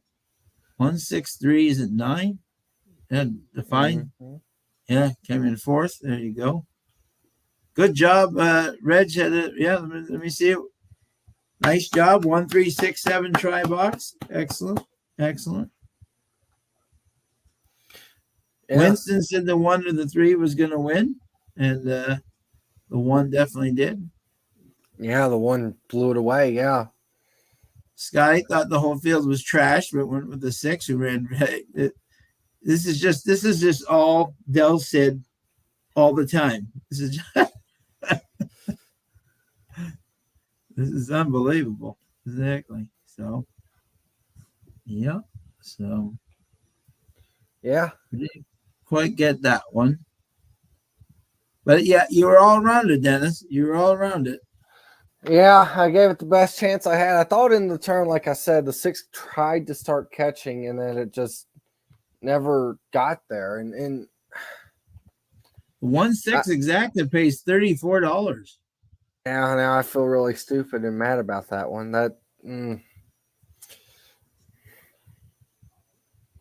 I just had to use Del Cid as a safety net. And yeah. No, exactly. Yeah. So yeah, there you go. So it happens. It happens. Yep. No, you were all over it there, bud. You had you had all the right people, just the right church, wrong pew. Yeah. You were close. Yeah, exactly. Anybody who's a Texans fan, by the way, CJ Stroud was just picked by the Texans. Exactly. So interesting to see where Levis goes now. So I guess Levis will go to Colts now. Yeah, very much so. Exactly. Yep. So we're on to the 6th race here. And we have, what are we down to now? We're down to $15. So we gotta go back up the right way here. Yeah, it's getting bad times in the that's true, Tim. Even if he wins 25, he loses 75. But man, is he always in the money. It's amazing. He always finds a way to be there. But let me say this all about that. Well, if he runs 25, he loses 75. Yes, that's true. Yes, you can't argue that fact. But you know what? How many other people are 25? It's so. You can say that about everybody. Even the best jockeys. And look, this is going to sound really wrong, but even if you took Irod and said, "Hey, Irod, you're going to go ride at Evangeline Downs today on a normal card," he won't win 100% of the races. He would win maybe 40, maybe 50. I don't know. But it's not about just the jockey's percentage. It's about, it's about how often do they ride there. Yeah. The 1 went off at 9-5. They definitely got late money there. And actually, I said that wrong. I guess I should have said it's about the level of the horse they get as well as not only their percentage. I guess that's what I meant to say. Right. But yeah, the 1 just dragged us off, and that was, I thought the 6 could have gone stretching out, but didn't do it. Yeah, and then just for anybody who's interested in the next race, Sea of Light, Del Cid is on the Sea of Light at 15-1.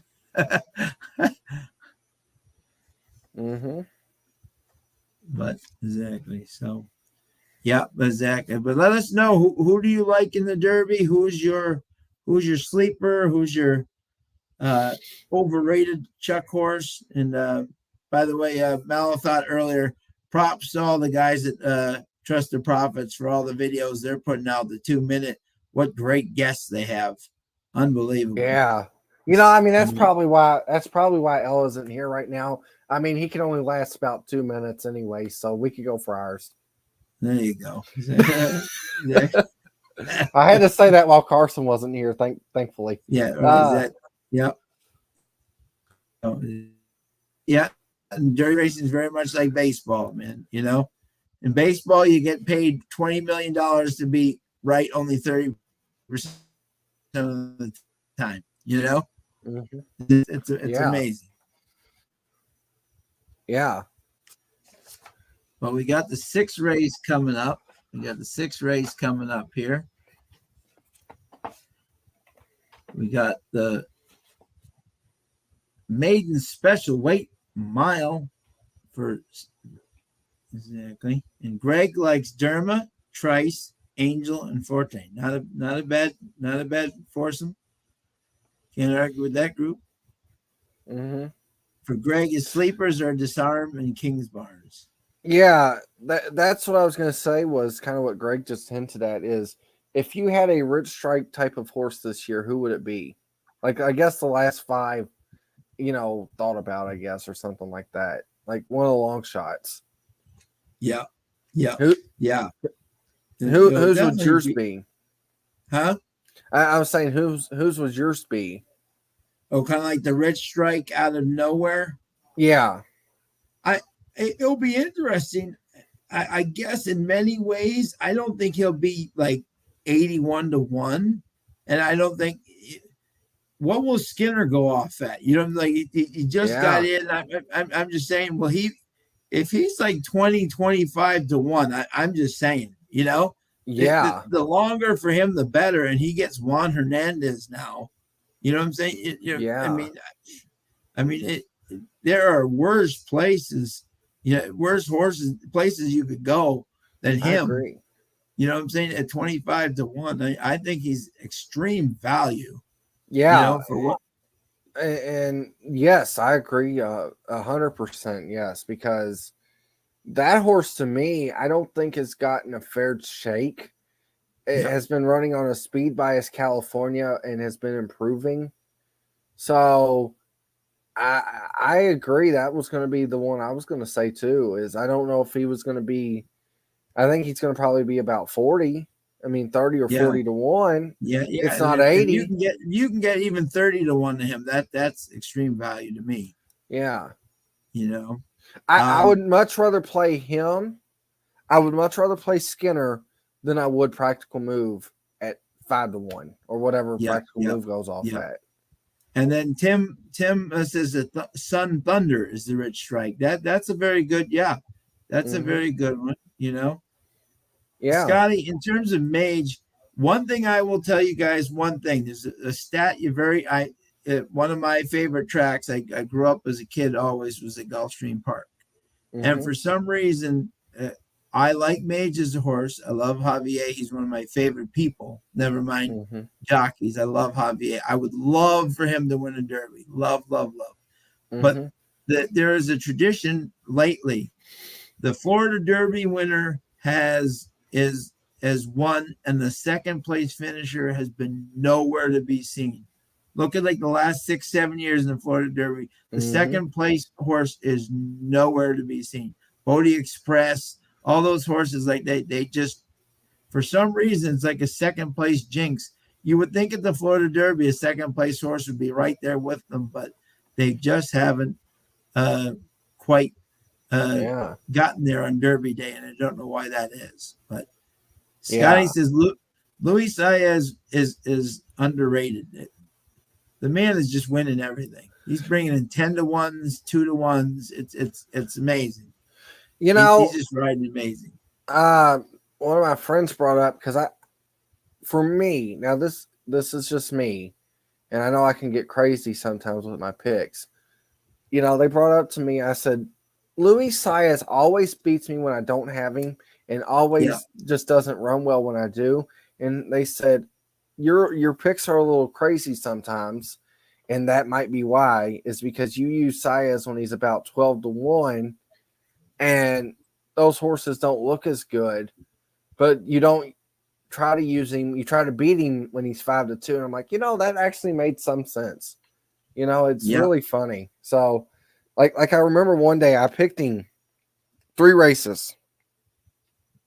He lost, and then one of them he finished last. But in the middle of those races, I picked him 3 out of the 4 races in a row. That middle race he won. And I'm like, that's Saez for me. But so just saying out there, there's some jockeys that people have that with. Funnily enough, mine is Saez. Don't know why though. Yeah. And Saez is definitely, to me, definitely top 10. If not, he's moving into top 5 territory for me right now. He's just winning everywhere. He goes down to New Orleans, Angel of Empire, wins. Goes down here, wins. Gulfstream, wins. Keeneland today, 10-1, 2-1. It doesn't matter. Wins. The guy is just really, really becoming an unbelievable rider anywhere. Yes. Oh yeah, and I'm not saying what I said is a bad thing. That's my own. No, exactly. No, he's just one of those riders that I know so many people with IRAD, right? Yes. They every time they bet him, he loses, but every time they don't use him, he just rolls right by them. Rolls right by them, and it drives them nuts. Yes, I mean, after that guy said that to me, it really clicked, and I was like, maybe if Saez is on a solid horse, I'll just take him if I like him like a lot, or even if I have that feeling to try to beat him, I'll still use him on top because that's how good he is. He could take a horse that I'm trying to beat and still win with it. Now, interesting. Dirty Reg here says my home track's got the most overrated jockey to me in the country, Ricardo Santana Jr. Oh, I will say. That's shots fired. He's still very solid. To me, he's the if I had a good sprinter, I don't think there's anybody I'd want rather than Ricardo Santana ride. He really rides the sprinters really well. He's not. I've never thought he's been great solid on turf, but in terms of those things, I definitely think he's one of the best sprint riders that I've seen in a really long time. What he did with Matoli was unbelievable. Yeah, I agree, and I mean, this is going to sound really wrong to say it, but that partially might be why Asmussen's not won a Derby. Not because Santana, but because Santana's so good at the sprint horses. Right. The longer you get, the more exactly. Yeah. Right. Yep. And I mean, that's no knock to Santana at all, and that's no knock to Asmussen at all. But when you have so many good sprinters and you ride so many sprint races, it kind of gets to be your niche. It kind of gets to be your thing. Yeah, so, absolutely. And that's what I'm thinking about that when you said that. Is it? Yeah. Because I mean, look, he rode for Mike Maker when they was on a split and did well at miles. Did well at the mile kind of distance. Yep. So, but I've noticed the turf thing too. That's a very valid point. Yep, exactly. So, and Carson has just left us. I mean, Carson just left us at my old Kentucky home. I mean, no. She had the baby. She's got the baby. So, So she will hopefully join us later. But Tim has a 126 exacta box here. And double on the red. Yeah, is that looking interesting here? Ran a nice race here with Del Cid, Magnan. The part of this thing which is interesting, this is this is a challenge, folks. When you don't know a track and you don't know all of its riders and all of its trainers, we're trying to kind of learn a new track here, which I think is an exciting challenge. Sometimes, they always say when you play the same golf course, you eventually get good because you know all the holes. But if you keep playing the same course, you're not going to get better because all you're doing is playing the same course, Yeah. And so this is a good chance for us to try and kind of learn a new track, learn the jockeys, learn the trainers, and kind of as we go along and you get to know them more and kind of like what their ins and outs are, you become better at the track. It's like just like any track. The more you follow it, the better you will be at it. Yes, yeah, I completely agree. And Case puts handicap the horses, not the trainers and the jockeys. Unfortunately, at these tracks, those are two very important elements in small tracks. Mm-hmm. It's very much so. Exactly. Yeah.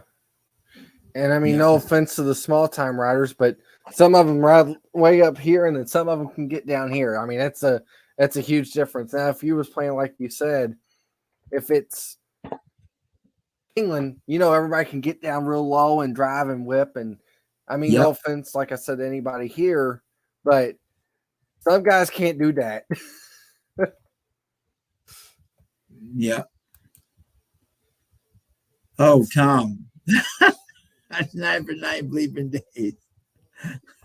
Well, Tom, we will shift to race 6, my friend, at Evangeline Downs. And Tom, you got to give us on that, Tom, you're going to take the lead, my friend, and give us a vital stat on this race that will help us win money tonight. So, Tom, we are looking forward to hearing your stat that will help us get a win.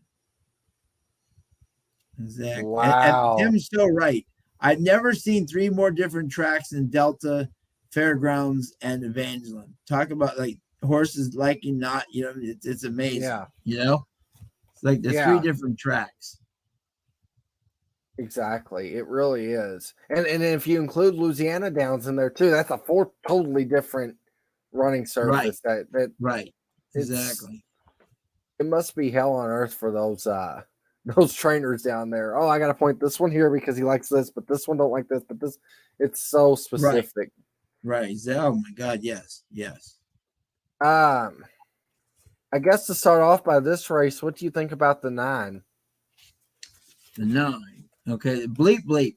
Yeah. Always his workouts, obviously a very impressive workout, Evangeline. The thing I always worry about is he's stretching out to a mile. Obviously out of a Tappet sire, so that mile should not be a problem out of Banker's Gold. Brett Brinkman knows how to get him done early. We already that, and of course was beaten favorite both races. My biggest concern is he's a 3-year-old facing older, but we're about Tom. We're trying to win money here, and you're looking up stats on Santana. What's going on here? There was something I needed to look up earlier today, but I'll remember it here in a second after we get done looking at this. Yeah, but Bleep is an interesting horse, Mm-hmm. Yeah, exactly. And Mike Witten's got a 291 try box. I think that's a very solid play. Yeah. Yeah. You want to do that one? Just an exacta dollar box, exacta 129. Because that sounds that's what I was kind of looking at. Yeah, was 129. I mean, if that's what you're looking at too, I mean, don't let me control it, but no, exactly. Yeah, exactly. I'm just looking here in terms of the turf to dirt roots, 19%. Does the 4 scare you at all? Marvin's Posse? A little bit. I mean, potentially, especially after what we've seen last race, potentially does scare me a little bit. But the 6 is taking a lot of money here. The favorite now, Zinging Bayou. Keith Bourgeois. I mean, obviously faced better at Fairgrounds out of Lord Nelson, who was a 7 furlong specialist. Sprint to route, the trainer's 20%. 31 60 days, 25%. Roots, he's 14%. So obviously, there's Carson. Hello there. We have a special Carson. guest. Oh, Hey, lady, how are you? we have a guest handicapper. We have a guest handicapper. How you doing? Yes. Okay. Did you have a good day?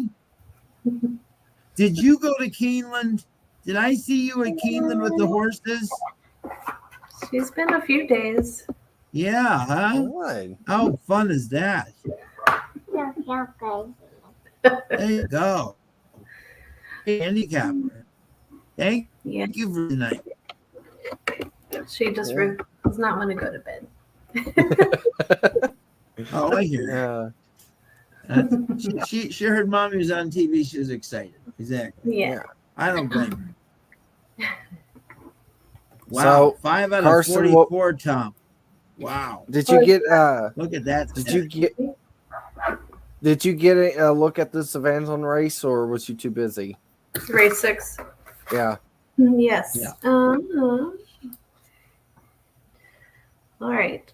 So at first, I actually thought the 8 was a City of Light baby, and I got super excited with Del Cid up. That's not the case. The one that I looked at from this morning is Scratch, the 11. It's interesting distance, going a mile here. I think I'll stick with the 2. This double on the red. Okay, we like the 2 as well a little bit. Yeah. Yeah, two's interesting in 12 to 1, you know? Yeah. Just for a little bit of a price to include, obviously the 1 is looks like still a big favorite. Is that right? We talked about that one as well, Carson. I mean, I think are we on that now, Sean? Oh, so yeah, the ones that we all like the 2. Yeah. Okay. Do we want to just do 2 across in the 2? Or do we want to do one? Huh? I think that's good too. I think that's another good the horse idea. is 3 for 3 in the money at Evangeline, you know? Yeah. Huh? Sure. I agree. Let's try that. Because we're down, you know? Yeah. Oh, wait a minute. Oh, my brother's named Marvin, the 4. Oh, where's the alarm? Where's the alarm? Set the alarm. Exactly. Exactly. Carson still holds the record, 16 minutes into the program for the quickest. Yeah, we're gonna go 2 across on the 2 here. That's gonna be our. I like that. We all like the 2. Let's try to get some money back here. Word. Our final bet is gonna be $2 across on the 2, and let's try to get this horse home get some money back in the cookie jar. Hey, by the way, Carson, I mean not to put the kid in some easy competition, but I think the kid's smarter than El Hombre. Oh no! So she looks Case has got winning place in the 3, and a $10 exacta box 310. Wow, good luck for you. Scotty's saying the 4 is definitely a threat here. Thank you to everybody for joining tonight. Who is it? What are you taking bets? Are you a little bookie? Oh, I love it. She's learning early. This is great. Mom of the year. This is great.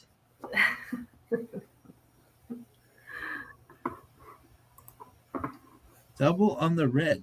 I like it. Yes.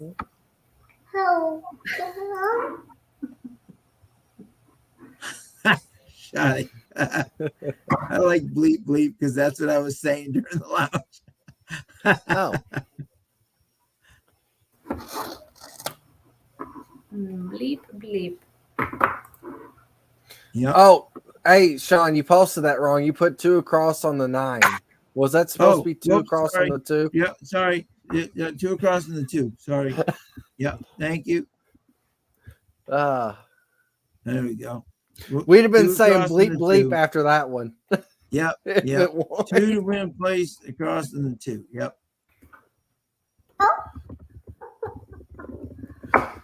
Let's see if we can get some money back here. There we go. Tom's going with the 6. Trainer is 3 for 11. Sprint to root. I like it. Yeah. And the 6 was bet down from 12 to 1 to 7 to 2. So Tom is not alone on that one. Yeah. Oh boy.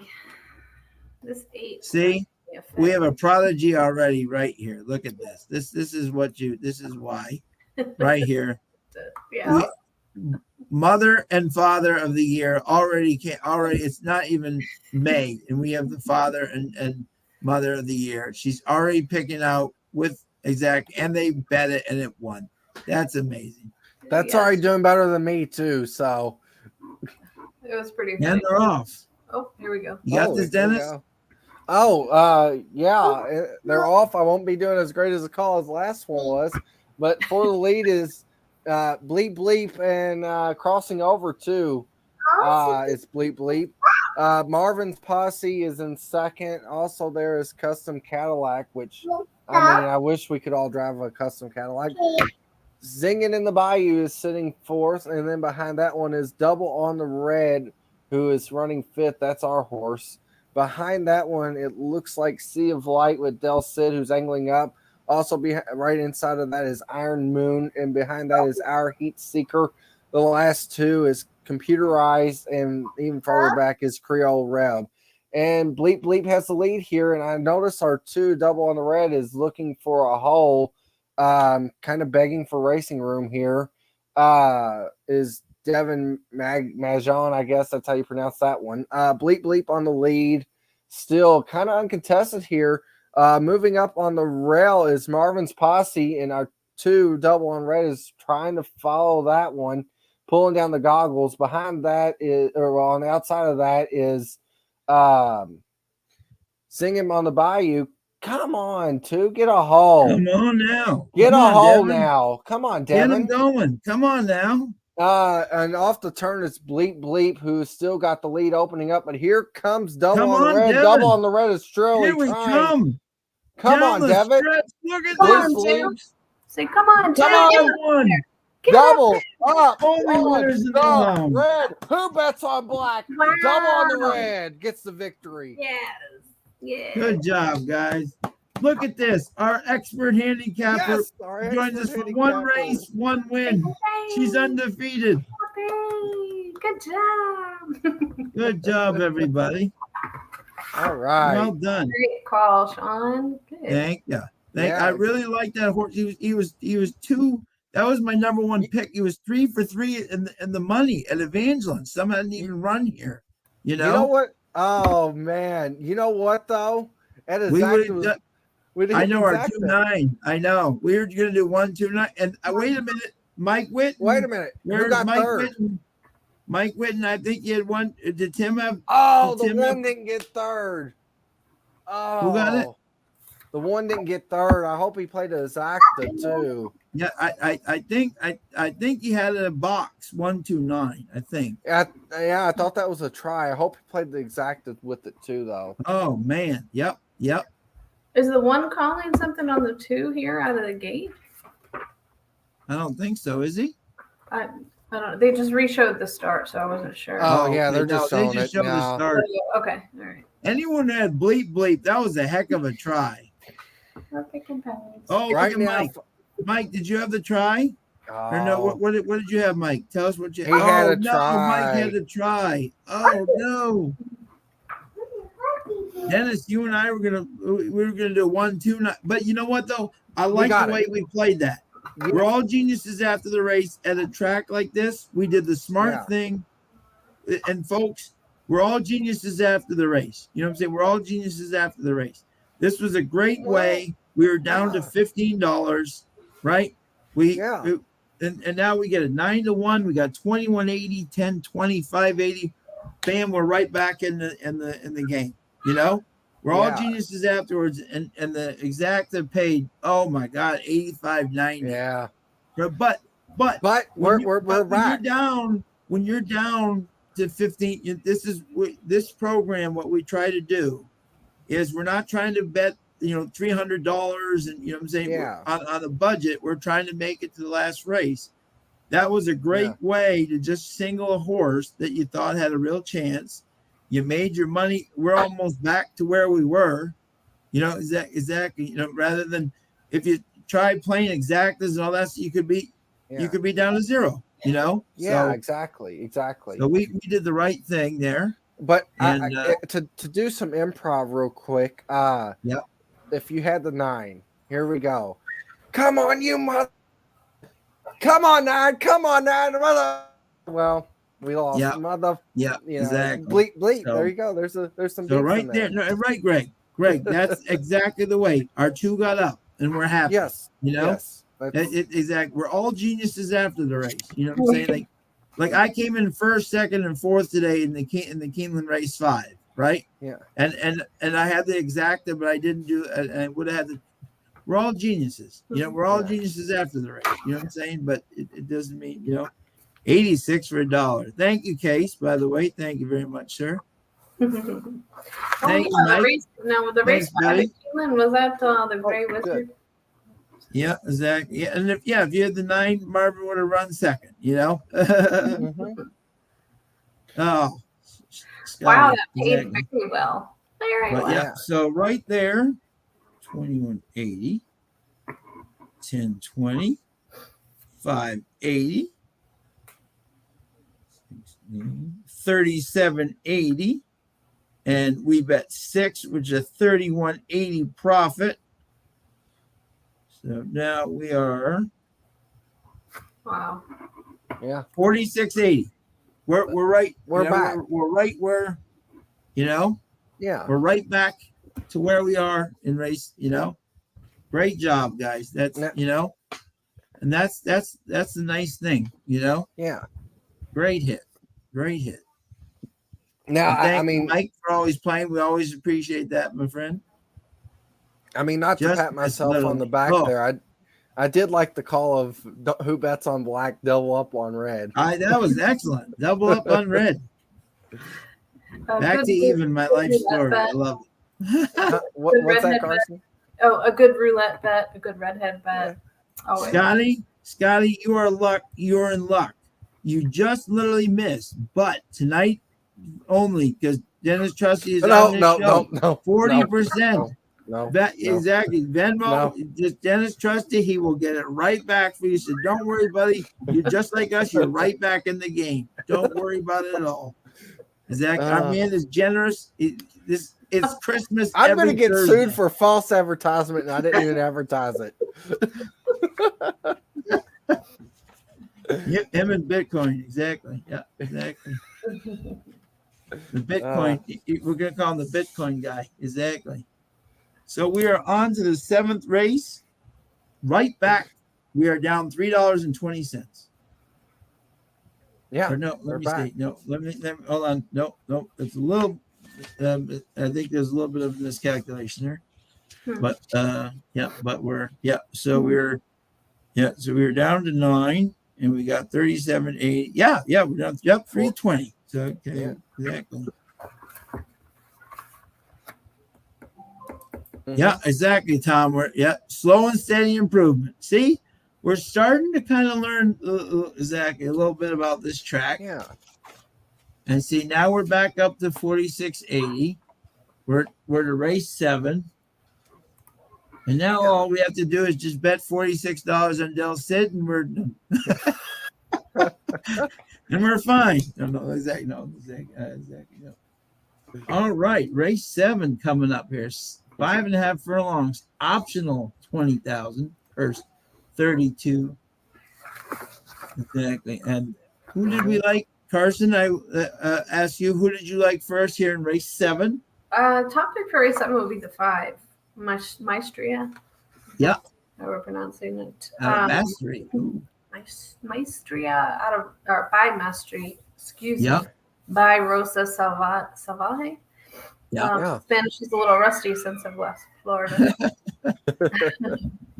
This Hey Custivity breeding is peculiar to me. I took a long look at that one.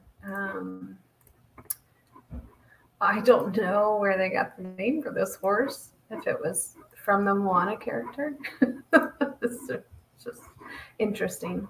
Which one is this now? The Hey, yeah, I looked at the Hey Custivity a few times. Huh. It's I don't recognize the sire Matoctum. Custom for Carlos. Yeah. It's just very interesting to me. I guess really more curiosity than anything. But my eyes landed on it a few times, and he's coming down. It was 5-2. Now we're a little bit better odds, 9-2. Well, Yeah. better odds for us as far as. And no offense to any other racetracks or state breeding programs, Louisiana has the hardest and funnest names to say. I'm sorry, it is. Oh yeah, yep. And it's so tough for the announcers to have to go. Just some of these names, especially the Louisiana bred names, is just so strange. Like, I mean, Zydeco music. If you get that wrong, people in Louisiana might be mad at you, and it's like, oh, I didn't mean to mess that up. It's just, you know. Yep. It's pretty, yes, and I blame people for if they mispronounce something because typically they're mispronouncing it because they learned it by reading it. So, you know, just if you're reading, like I love everybody, and God bless him. He's so used to it now. You know, Javier Castellano. His name is Castellano. It's always been Castellano, but so many people call him Castellano because they read it like it is. He's just accepted it. He's like, I've been called worse. You know, right? Exactly. Yeah. Even though his name is Castellano, they all call him Lano. So he's like, okay, you know. Yeah. Any love for the Shotty's saying any love for the 5. Yeah, Carson liked it. That's who. Yep, Shotty. That's exactly who Carson liked. So you were on both on the same page. This horse clearly faced better at Fairgrounds. Yes. Yeah, just a ton of early speed here on this one. I would think that the 5 and the 1 go for it early, maybe along with the 2. The 2, I like the later consistency. Maybe that's why I hovered on the 2, in addition to being curious about the name origin. Yeah. You know, Todd's in the house tonight. Hi, Todd. Hi, Todd. By the way, too, speaking on the 1 Zydeco music, this is the angle I love to fade. So, like, you see those starter allowance races for 50 and 60,000, right? One on both. But after that race, ran very bad compared to the win in the big race. You know, like Claiming Crowns and the starter stakes that they have, everybody gets their horses geared up for that, and it knocks them down like so much that they don't come back and perform the next time out, yet they get overbet every time they do that. So I just saw that and thought I'd point that out. Right. Now the horse is 5 for 9 at Evangeline with 2 seconds. Is that Oh, it's definitely it's definitely a horse we got to consider. You know, so definitely this is his, and as you said, Dennis, which is very interesting, right? Look at that. Delta Downs, you know, Fairgrounds, you know, Louisiana. Interesting, to his credit, he's won at Evangeline, he's won at Delta, he's won at he's won everywhere. Fairgrounds. Huh? He's the only horse that's won really everywhere. Just brings the race with him. That's the, you know. Yeah. Unbelievable, you know. Stokes Landry have just been working together for so long as well. Yeah, exactly. Yeah. Is it Carson? You might know this. Is Stokesy any relation to Rex? Oh, I don't know actually. Yeah. Okay. Because I would Rex is no longer riding, but he was obviously a huge fixture down there for many years. Yeah. I would assume so. Mike Joyce would be the person to ask. Is that? Yeah. Is that Mick? I'm so sorry. I'm terrible with human names. I can name horses out of a lineup, but is it Mick Joyce? Yes, Mick Joyce. I apologize. Yep. The FanDuel. Yep. Is that, yep. Mike Joyce, if you tweet Mike Joyce now and ask him if they're related, he'll probably say, "Who? I don't cover Evangeline. Me? What?" Yeah, Mick Joyce would definitely know. Yes. Exactly. No, actually. But I gotta look back at your messages and see if we discussed. Let's see. I was gonna say, yeah. I was gonna say too. I do like the 5 that Carson likes as well. I think it really is between the 1, 3, and 5 for me. But yeah. 1, 3, 5. Yeah. Let's see here for you. Yeah.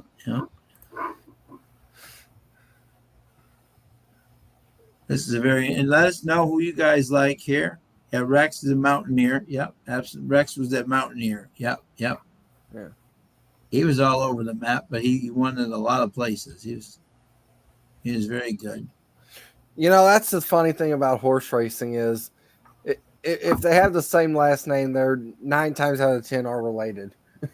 Yep. Exactly. Unless it's harness racing and it's Miller, then there's like 86 Millers. Oh yeah. I mean, to be honest, now hold on. If I was Miller Lite, or I would have to sponsor the Miller family thing. Yeah, right. I would have like a Miller challenge with all the Millers and have them all drive. Yes. Yeah. I mean, think that would be a brilliant thing. Yeah. So right now we have the 1 at 2 to 1. We have the 2 at 3 to 1. The 3 is 7 to 2. The 5 at 2 to 1. So we got a very interesting, and no Del Cid. This is what's he doing to us? What's he doing to us here? He's off for the rest of the night, isn't he? Yeah, I was looking at putting the cereal, and he's done the rest of the night. So he is, yeah. Just as soon as you figure him out, he takes off. He had a hot date. I know, huh? He some money and skipped out. Must be nice. Exactly. It's my anniversary, and I'm spending it with you guys.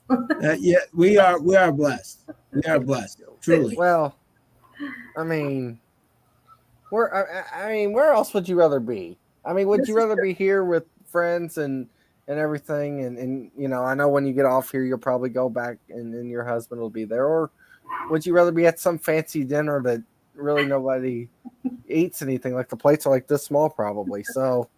He's still on his deployment rotation, so he's not home anyway. But I still would prefer to do this over. Right. Go to some lobby dinner. No, I'm definitely. And thank you, sir, for your service. Absolutely. Yes, I didn't know that. I'm sorry, Carson. No. Oh no, you're okay. He'll be home tomorrow. But I'm a hot dog and beer kind of girl. I don't unless a very nice steak. I'll throw out some money for a good steak. Mike Whitten taking the smart approach. If his boy Sid is done, he's done. Well, after that brutal beat, Mike walked away with all the money early and just said exactly. Yeah, if only you can find out who Del Cid is betting on. Exactly. Now, this is an interesting. Yeah, this is a fascinating race to me. This is a shame because this would be the point where my girl Aubrey Green would be riding this too, but she's recovering from her injuries, and if she's watching, God bless, we're thinking of you, my friend. Yes, she did fantastic at Fairgrounds, by the way, coming up from Tampa. She did good, yeah. She did very good. She's a great rider, great person. Mm-hmm. I'm almost thinking here. This is a wide open race. And you know what? Let me say this too, and this is going to come out really wrong a little bit, but it's a really compliment. Sean, you said she's a great rider. You didn't say she's a great female jockey. Oh, I don't ever refer to. No, I never do that. I don't refer to them as when they're on the track. One of my good friends is Emma Jane Wilson. I always say when I see her on the track, she's a jockey. Mm-hmm. She's not a female. She's a jockey. There's no different. She's out there winning, losing. Yes, exactly. I agree. I could care less. Julie Crone, my favorite rider of all time. I don't like her because she was a girl. I like her because if you got in her face, she'd punch you. You know what I'm saying? Well, and to say, well, she is one of the great. Very, very great female riders. That's a respectful thing. But to say too, she is also a great rider at the end of that she's one of the best. Period. You don't win the Gulfstream jockey title by 29 mounts. You know what I'm saying? Like she did, and not be a good. You know what I'm saying? Forget she's female. She was running circles around people. You know? Yeah. Yes. I so that's what I wanted to say. I didn't want that to come out wrong and get totally clipped the wrong way. But no, but that's true. I don't refer to Aubrey. I don't refer to Katie Davis. I don't refer to all my friends are riders. They're riders. They're not women. You know, off the track, they're all women, and I all love them. You know what I'm saying? But on the track, they are jockeys. They are not. You know, exactly. And they should. That's the only way they should be respected. Period. You know. Yeah. Exactly. So what are we doing this race? Oof. This is a tough one. Exactly. I'm going to throw in a very weird angle here with the 6. Okay. This is a wicked strong baby. Yeah, my boy. The connections here, if I'm reading this correctly, we're on race 7. Is this all Rozier? No. Oh, what? Trainers Ward, RP, Ronnie Ward. Okay. I was reading. The 4 had all Rozier connections. That's the 4. Yeah. Sienna Breeze. Yeah. Yeah, the 4 is owner trainer Charlie, and then jockey's Chris. Oh, okay. This wicked strong baby is very interesting. Alexander Castillo. It's a Gulf Haven farm, owned and bred.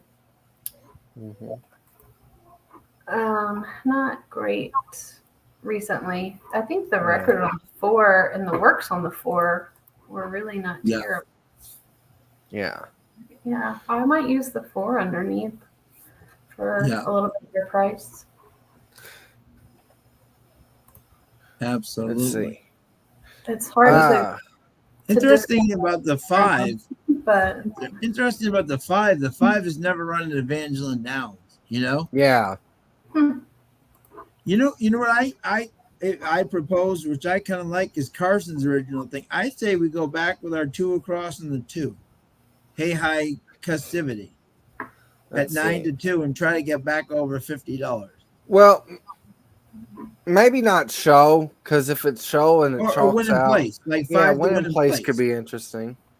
Because this horse is 3 for 3 at Evangeline. I know the one's like 5, you know what I'm saying, but it hasn't been facing like this class per se, you know. And then the 5 beat the 2, but that was at Fairgrounds. Has never run Evangeline Downs, so we don't know if it'll like this track. Yeah, you know.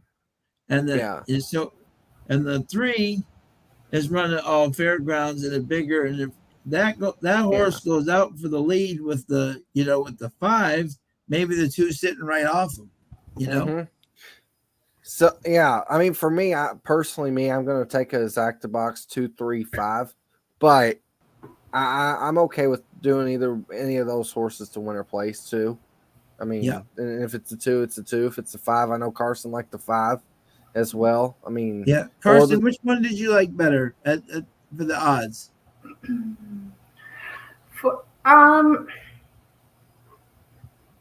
I just think the 5 looks stronger on paper, but they're pretty close together. I think the 2 overall speed, and we could always just do a 2-5, like an Exacta box. But I know the 5 just sort of classes up just a little bit here. I think. So well, do you mind if I throw in the 3 so we could just? I mean, if that's okay. Yeah. You want to do a $2 Exacta box 2, 3, 5? Sure. I think that's perfect. Yep. There we go. I mean, and hope that 1 stiffs out. Yeah, and class gets the 1. Hopefully, I like that. Yeah. I like the fact that we're taking the 3 classiest horses in the race. Yep. I mean, I like it. Yep. I'm sorry I interjected the 3 in there. No, I think that's a very solid play. I do. No, but I agree. Yeah, it's right there, very close with the 2. And I might even say his pace numbers look a little bit better than everybody else. Yep. There we go. Final bet, $2 Exacta 2, 3, 5 Exacta box. Yep. Yeah. And what are we all drinking tonight? What are we all drinking tonight? Out there, let us know what you're all drinking. Or in Todd's case, what he's smoking or whatever we're doing. Scotty said he was making alcohol. I was curious as to what type of alcohol he was making. Mike is going with $1 to show on the 6 to the 8. I love it. Going with the wife. Wife just, I like it. There you go. He's got the 6 through 8 to show. Love it. Oh, Dirty Reg is drinking chocolate milk. Scotty's smoking.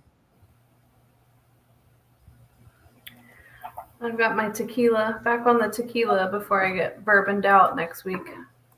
I thought about that, Yeah. Carson. I thought about that. I thought about grabbing some tequila. I still might. They're going into the gate. Dennis, you brought us luck the last time. Yeah. All right. Sounds good to me then. I guess this I guess I'm gonna call it.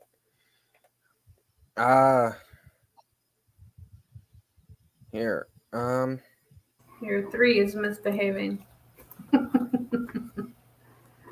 Yeah, my 3, obviously the 3 is the naughty one of the group. The not the nice one of the group.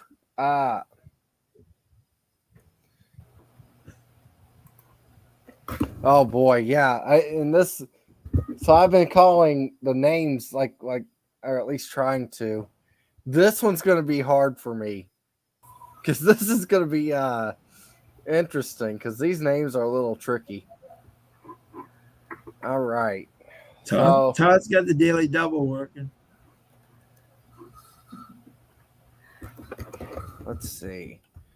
All right, I'm a little bit behind. I think it's easier for me to call on the TVG feed, so that way I don't break up as easy. You want me to get this one? I can get this No, one. I'm good.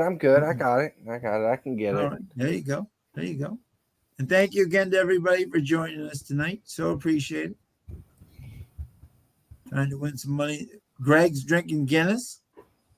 Ooh, fancy. What's going on with that?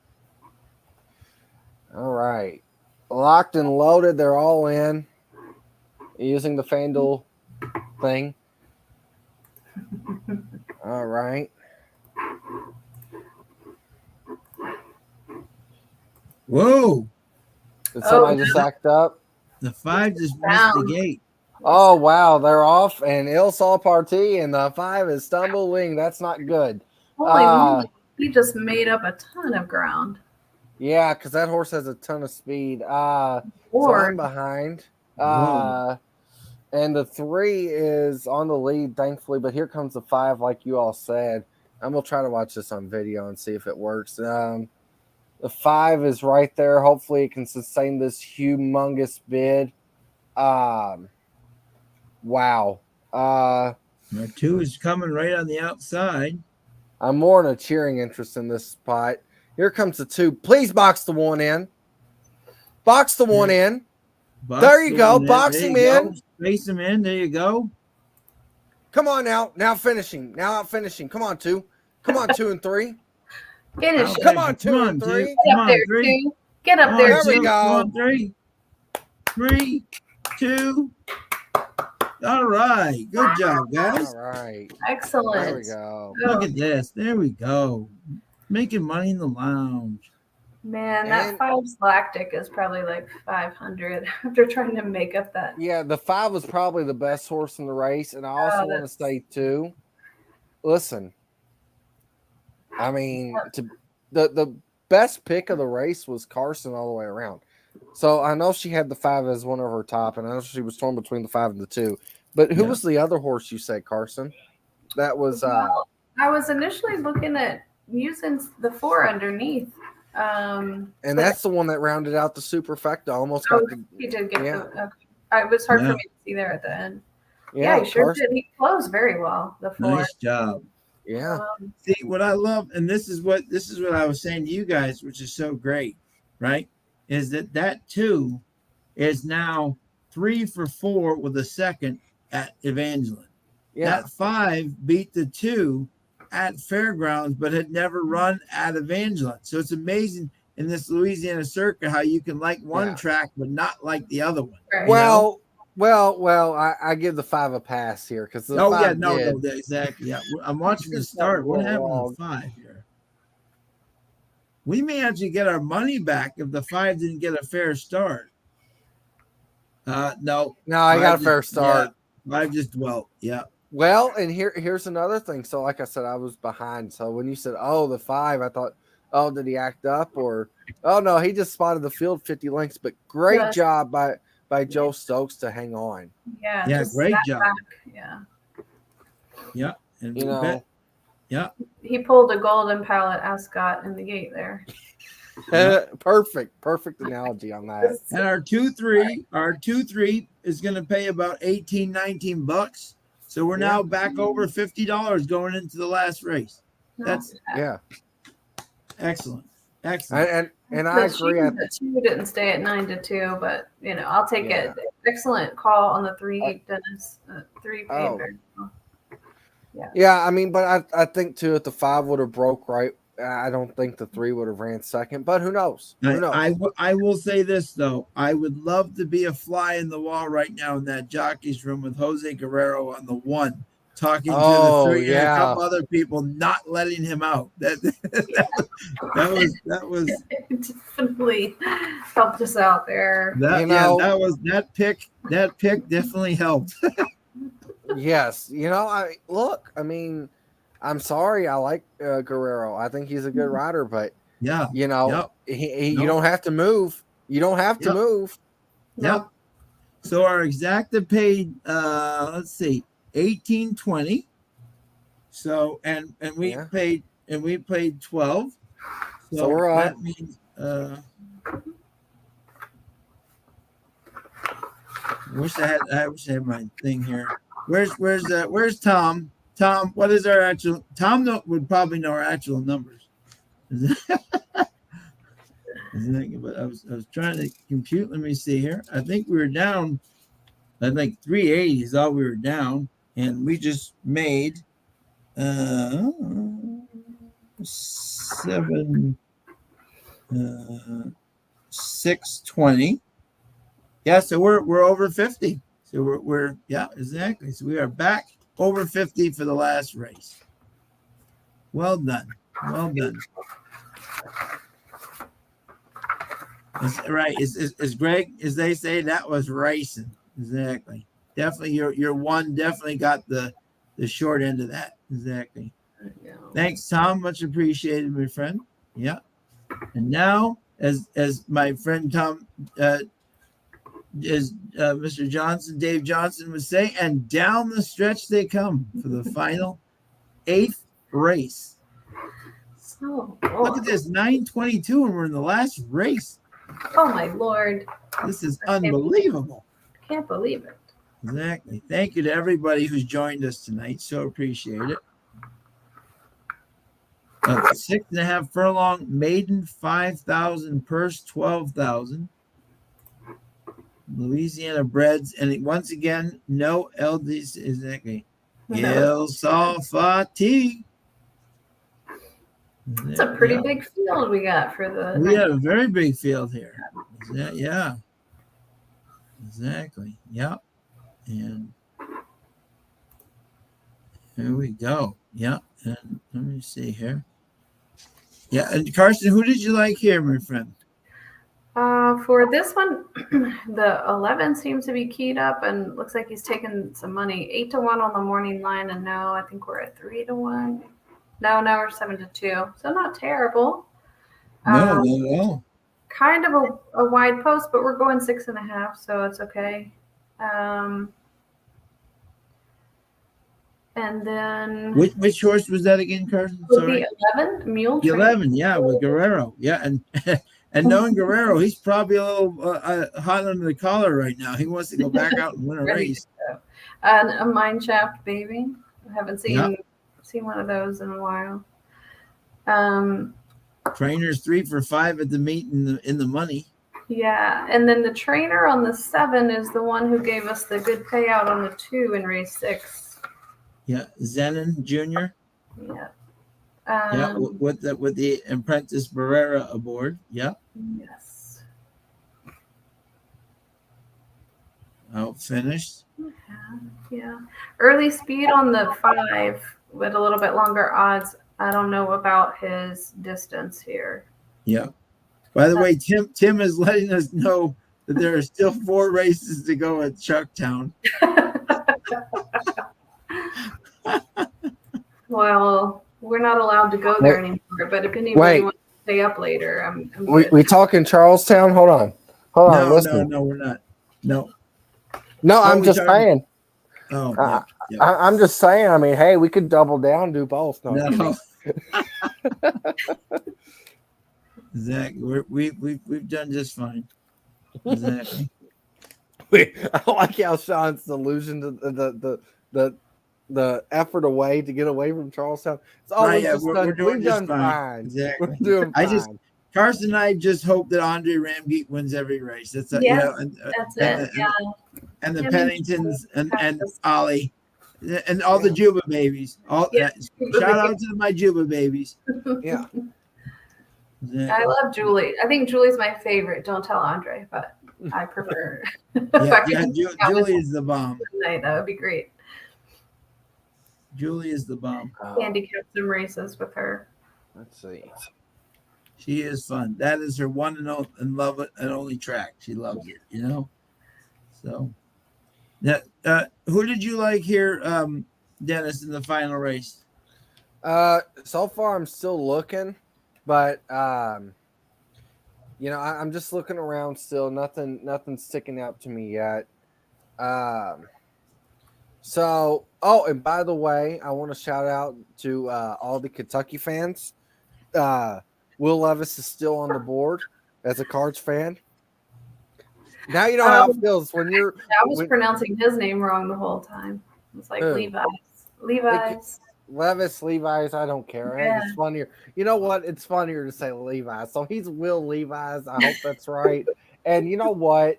I mean, let me be honest here. It's so good to feel that your best quarterback you've seen in a long time. It just keeps falling down further and further. That's how we felt with Lamar. So now I'm glad that they feel that way. Yeah.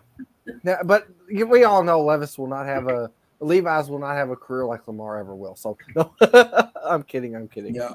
The Patriots are picking 14th, and we know he'll trade the pick because they're terrible. And Tom, you're right. Who says this isn't a big time track? State bred maiden claimers to close out the card and the pick 5, just like Oaklawn. And just like Naira, yeah. I'm going Cabrera, Santana, and there we go. You know, who I'm kind of liking here. I'm when Carson and I are on the same wavelength. That's a good thing. I'm kind of liking this 11 Mule Train. Yeah. I think this. You know, Guerrero's pissed after the last race. He got shut off 5 times. You know, he's gonna want to get out there and win. You know, and the horse. I mean, again, if we're doing what we've done tonight, which I think is smart, the horse is 2 for 5 in the money at Evangeline. The trainer's 3 for 5 in the money. You know, he's got Guerrero from the outside, which should be a good breaking point. You know, yeah. I say we just do. We're up. I think like $6. You know, try to break. You know, yeah. We can even go $4 across, or we can go win in place. You know. Well, let me see. Carson, who do you like again? Dennis is like, not so fast. I like 7 and 11. I'd probably use if I had to pick between the two, I would do 11 over 7. Okay. Because I was curious if anybody liked my horse. I'm so curious. Who? The 8. This one's gonna get crazy. This one's gonna get kind of wild and nutty. All right, give me a number. I'll see if I can figure out why. All right. How about the 1? Dignified and crafty? Yeah. Well, okay. Now wait a minute. This would be a Dennis pick because the jockey's 0 for 8 and Oh has my him God, race. no. All his No. friends are just like them. So No. he fit right in. This jockey fits right in. The trainer's 0 for 6. No, So they fit actually, right in. Oh, That's- yeah, all right. I can't guess why. Why? okay. Can't guess why. Why? The Okay. good work. He had a 5, or she had a 5. Oh, it's a Yeah. he. 5. Okay. Worked at Evangeline. Has good works at Evangeline. His Yeah, best good race. work in the morning. Hold on. Listen, hear me out. His Okay. best race was at Evangeline by far. Yeah. Okay. Okay. He's worked good, right? And I know he quit last time, but he did something for the first time ever, and it's something every horse to do has to do in order to win a race. He had the lead for the first time I can see on here in a long time. Yeah. And the last time he had the lead was at Evangeline last year in August. He finished third by a neck for higher class. There's some, and he's dropping in class today going into state bred. I know that he's got that one state bred at Delta, but you know, I'm just saying, hear me out. It's a crazy pick, but there is some good races that this horse has ran at Evangeline that can be competitive here. Yeah. And we're not facing world beaters. We're facing claimers. In the mud was his best effort. Yep, definitely. Yeah. In the fast, he came in 10th by 39.5, but that was versus 15. That was 7,500. Okay. This is definitely a Dennis pick. I mean, it is. But no. But this is the type that Dennis comes in with. But that's not. I mean, that's how these are the ones that he plays, and they pay $80 because they find a way to do it. You hit turf way, you hit. Yeah, right. So I'm not laughing, Dennis. These are the ones that you sometimes find, man, and you get the $80 hit. Yeah. Exactly. Especially at these levels of these tracks. They are not without a. They're not without a chance. A price, yeah. I appreciate hearing that. I really do. Yeah, no, exactly, and that's the great thing about this. His best race was at here. Yeah, and there's validity to that, especially at this level. It's so important to find the the odd thing out. Yeah, exactly. So, and right now he's at what? He's at 19-1. So he's not getting, and honestly too, I mean, I'm just thinking this out, and I mean, not to say that we have to or anything. We could still bet 4 across on the 11 and bet 2 across on the 1 and still not and still have a good night. Yep. Yeah. We can do that. Yeah. I mean, because we're ahead right now. We're just Carson, did you I know Sean, I know Sean's extremely nice, and I know Carson, give it to me straight. Did you see anything after we talked about that why I like the 1? Oh, for the 1, I was just trying to see if I could guess why you did, but I understand what you're saying. Yeah, and I like it's like he clearly likes the surface, and does the 1 for 10 at Evangeline bother you at all? I mean, the 0 for 10 with a third bother you at all? Yes and no, and the reason why I'm saying that is because yes and no. Because he has ran so much worse everywhere else that the 1/3 was not impressive, but it's enough to compete here, especially on the speed figure numbers, par numbers. Yeah. But I mean, Carson, does that concern you? I mean, I know it should, but it's not. We went from a great field last race and looking at how all these horses went, and now it's just like class. No, because and like you said that there's 11 horses here, but it's really wide open. I don't. There's Dennis, I have no problem. You want to do that? I like that. I'm with you, because these are the type of horses you bring in. Seriously, these are the type that you bring in. So I like that. I mean, this is not a bunch of world beaters. Trainer is Cynthia, and the owner Arthur is his husband and wife. I don't know their relations. And they're 1 for 23 on the year, so they need money. Exactly. So, Yeah. Right. So. Yeah. Yeah. Maybe it's their Just out of the anniversary. Grand Slam. She's got to bring home a winner. We don't know. Yeah. Yeah. So you want to do that for our bet? We'll do a 4 across on the 11. And I will say this, Dennis. I have Jeff's charts. Jeff Bossa that does the charting. I'm a subscriber, and I look at a lot of his stuff just depending on the type of the race. And he's got the one on 4th overall on his chart. So yeah, that's kind of where I'm at too. Really, is I think this horse is like the 3rd or the 4th, but the value is there enough to say, okay, you know, right. Yeah. Yep. So that's at least something good company. Yeah, out of the profits. Yep. So the one has hit the board in every race tonight, almost. Yeah, exactly. Yeah. You know what? Yeah, I think Tom brings up a great point. We're over the 50 thing, right? Yeah. At a tough track. We'll just do 2 to win in place and 2 across and the 1 and the 11. Yeah. Okay. Sure. I like that. You know. Yeah. I like that. Yeah. Yep. Yeah. So that's gonna be our final bet. We're gonna do 2 across on the 1 and 11.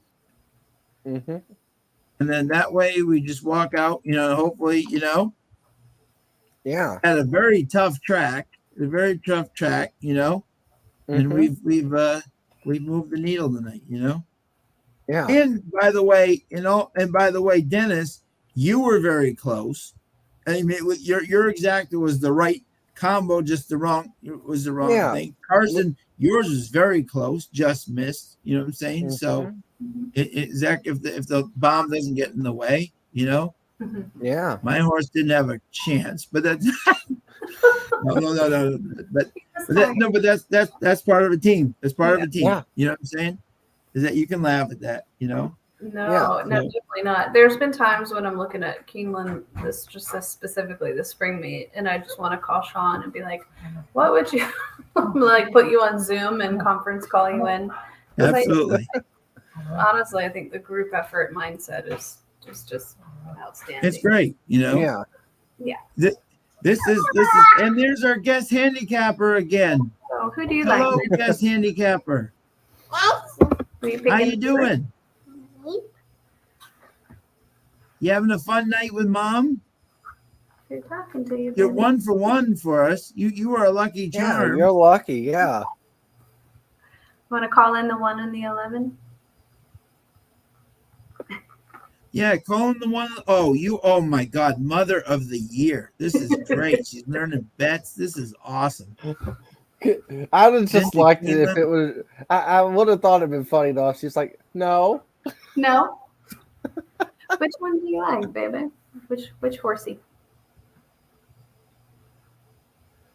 She's talking to her. She's getting the info scoop here right now. Yeah. She's getting vital information for her. She's like, "Don't talk to me. I'm getting vital information right now." Mm-hmm. You can have some paper. Here you go, baby. There you go. Which There we person go. used to crawl into the Cowboys sidelines? Was that? Oh, love it. 2 minutes to go. We're at 24 to 1, and we're 3 to 1. All right, nice. Yeah. A long shot, and I like it. So, is El Hombre's team the Lions because he's Michigan? Yeah, yeah. I think. And Greg likes the 5. And Tom, thank you for joining us. Yeah, we've all blended. This has been a fun night for sure. Thank you. Yeah, thank you to everybody who joined. Yep. Lions just got a running back, and Racer's on the clock now with Green Bay. So, Has New England picked yet? No, they're coming up after Green Bay. Okay. We're going to trade. We always trade.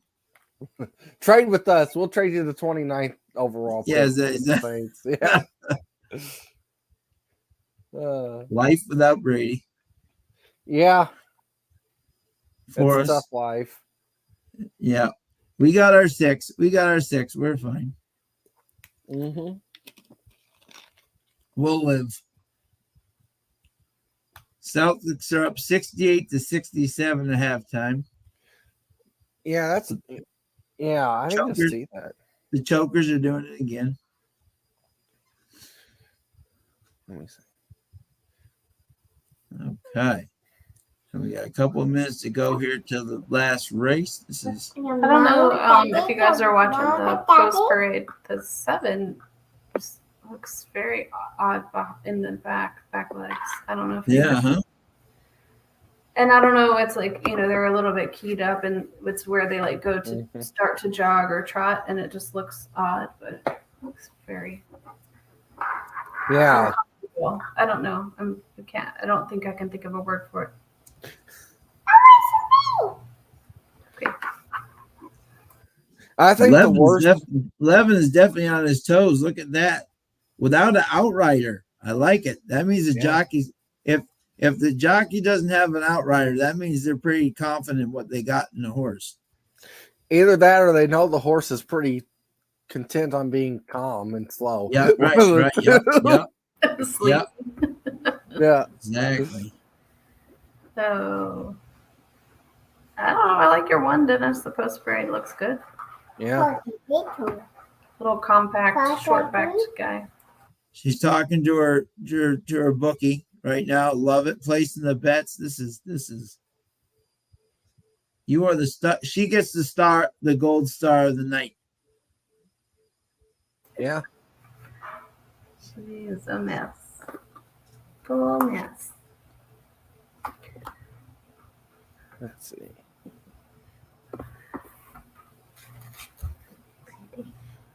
Yeah. Speaking of the Celtics, I'm looking something up.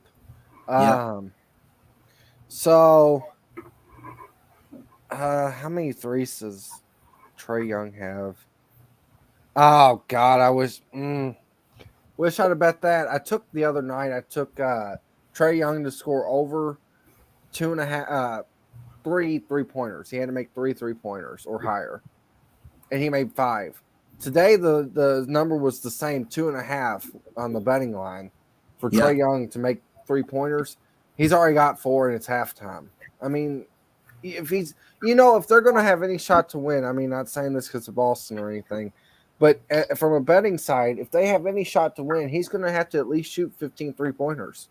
Yeah. I don't know how they slept on that line. I really don't. I thought about betting it again today, but I didn't. All right. Evangeline, though. Back to Evangeline. Tom, interesting there on the eliminating the ponies to the post. That's an interesting thing they do in Europe. But I think also, Tom, they don't use a lot of things in Europe, too. So I think the horse is a little bit more well-behaved over there. The horses are making their way to the gate here for our final race. Look at this, 9:42, and they're at the gate. Are you watching other tracks? This is how you do it. You stay with your post position, your post times. Yeah. It's not hard. Yeah, I mean, we're only 2 minutes behind. It's like, I mean, come on. Yeah, people do work in the morning. But you know what I in all honesty, for Chucktown too, is what I forget us, right? The jockeys are riding until 11:30, and then they have to turn around and work on horses the next morning. How does that help? They say it's because of our special guest is running around the Twin Spires as we speak. I remember the first time I ran around Twin Spires. That was fun. Yeah, she's sitting on the statue right now. Yep. Yeah. Oh, she's on top of the spires now as well. Yes, yeah. She's up there climbing up them. Yep. Okay. The last time I was at Churchill, there was a house fire, like a couple blocks away. Oh, wow. Whoa. Yeah. Oh, wow. Heck, I was working one time. Churchill caught on fire. That was fun. Oh no! Yeah, the escalator caught on fire, and that was that's where the old paddock is. So that might be another reason why they, We're almost all in the gate. We're almost all in. Almost. Let's see. Here we go. All right. I think that's the last one in. And they are off and running Il Sol Party on the last race at Evangeline. And for the lead is War King, who was bet down early and now have slowed it back up to 10-1. Also there is on the outside, that is Half Crazy, which I think we're all fully crazy.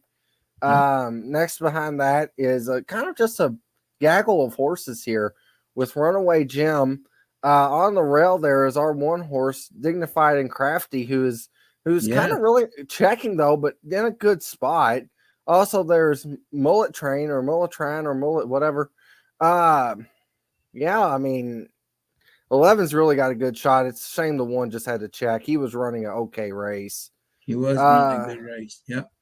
Half Crazy still on the lead, shifting through his Runaway Jim. On the outside there is Mullet Train. Also making a move is Amarillo Fleet. Really, Mullet Train is so wide that I'm kind of getting worried for him down the stretch if he flattens out. Train. Runaway Jim, Mullet Train also there. Now moving out is Pock the Pulpit. Thankfully, Pock the Pulpit is giving Mullet Train a little bit of effort here, but I don't think it's going to be enough to win. Wow, look at them. Come on, battle back, kid. That's okay. Hey, that was a good trip. Came in second. Yep. Yeah. Upside down. Yep. Yeah. Hey, you know. Was it 7-11? Yeah, 7-11. Yeah. There you go. Okay. So see, a fun night. Yay. Yeah. And you know what? Right at our 50, which is great. Yeah. And I mean, to be honest, we was not winning that race anyways. I think the 11 was going to get us. I mean, the 8 was going to get us on the rail. But thankfully, the 7 was right with the 11. So the 11 kind of just kept running with the. Drafted him. Yeah, drift. Yeah. Yeah. You know. Yeah. I would and never that was put it that way. I would have put the 11-7. I don't know why. But anyway. Yeah. And honestly, Sean, that to me, and that's another reason why I was concerned about the 11. I didn't hate that pick. I thought it was going to happen like the horse might hang because they all hang, but right, you know that wide post I think did also cost him too. Right. God, I just wish someone would have checked. That's right. Tom brings up a great point. That's right. The Colin angle. Yeah. The most starters in the race. He would have had it. The maiden with the most starters. That exactly. Once again comes through. Angle. Yeah. Well, no, he wouldn't have. The one had 25, so he would have still been stuck on the one. But no. Oh, that's awesome. And Rob just gave a shout out to the lounge. Cool.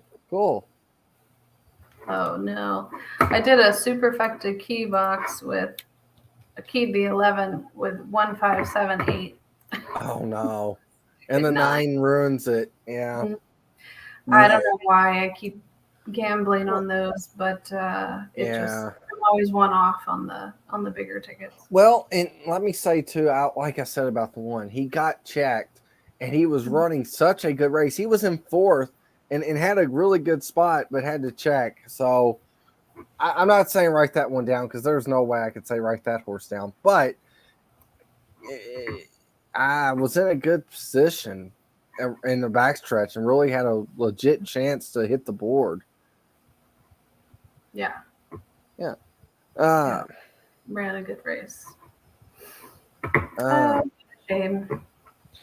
Yep, but see as we did exactly, you know. Yeah.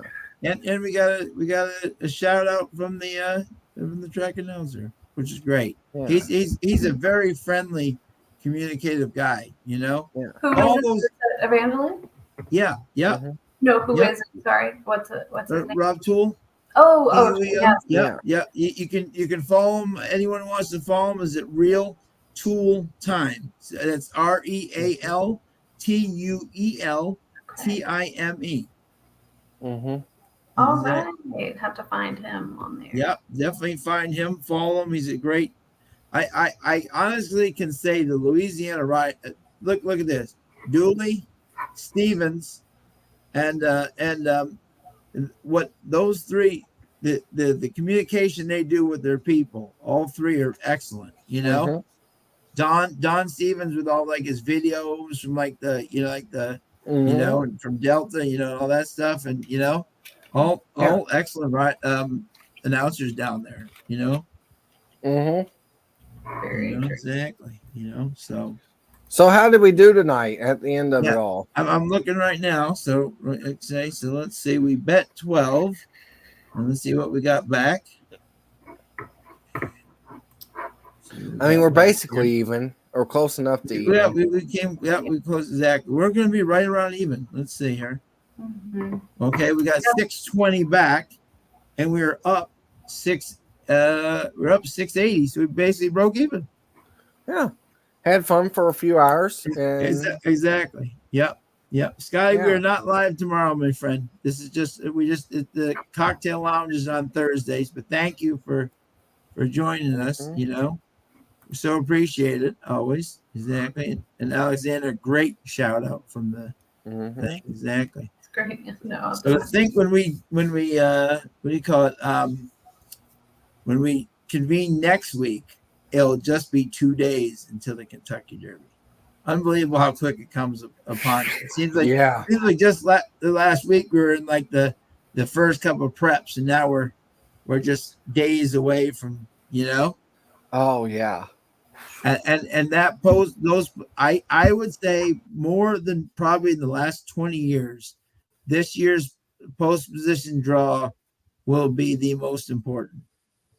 I agree. By far. I agree. Because you could have some horse, you're like, I'll single him, and then he gets the one post, you're like, uh-oh. Yeah. Well, I mean, that happens, like you said, every year that kind of happens, but this year it means so much more because there is no standout. Right. I guess Carson's internet shot out or something. Yeah. But Carson. Cut out of me. Sorry, guys. No, it's Look okay. at this. Only here is this how good our friend Carson is, right? Her house is right next to Churchill Downs, right? Yes. And she's 2.5 hours away, but she has the helicopter. She just in that second got from Churchill Downs back to Lexington for the end of the show. That's amazing. That's amazing. Yeah, nobody else can. Well, the baby right in the helicopter. Boom, they're both home. I mean, listen, I'm like 15 minutes away from Churchill, and she's got me beat. Yep, right. See, but I'm not VIP either. I don't get the helicopter service like she does. So yeah, see, they know who's the big one is exactly.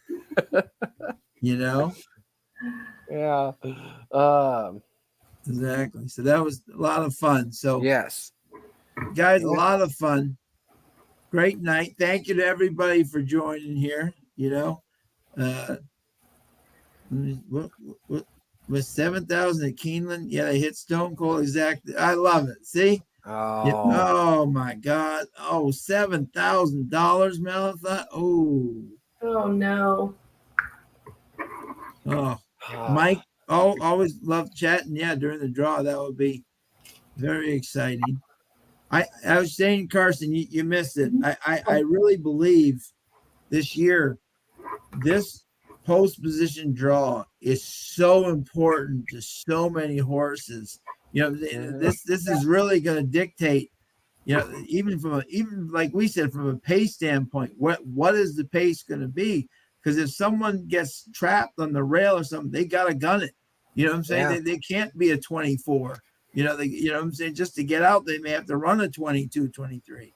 And exactly, it's just going to be fascinating to see. Now, wouldn't this be ironic? I don't know if you guys saw this. My buddy from Boston, Matt Bernier, put this on his thing, right? Angel of Empire, 6 races, 6, 6, 7, 6, 6, 6.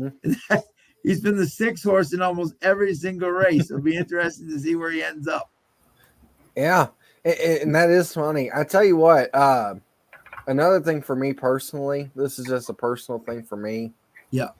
I at this point would much rather have the 1 hole than I would the 14 or 15. I have had so much bad luck in that 14-15 spot. Yeah. Essential Quality, Middleton, McCracken, you know, I was going to say, I remember the 14 very well. Right. Mendelssohn. The one thing that I can say, Dennis, right, and this is really it's now one gate. So it's going to be interesting. There's no more of that separate. It was always that separation of the gate that made the horses come.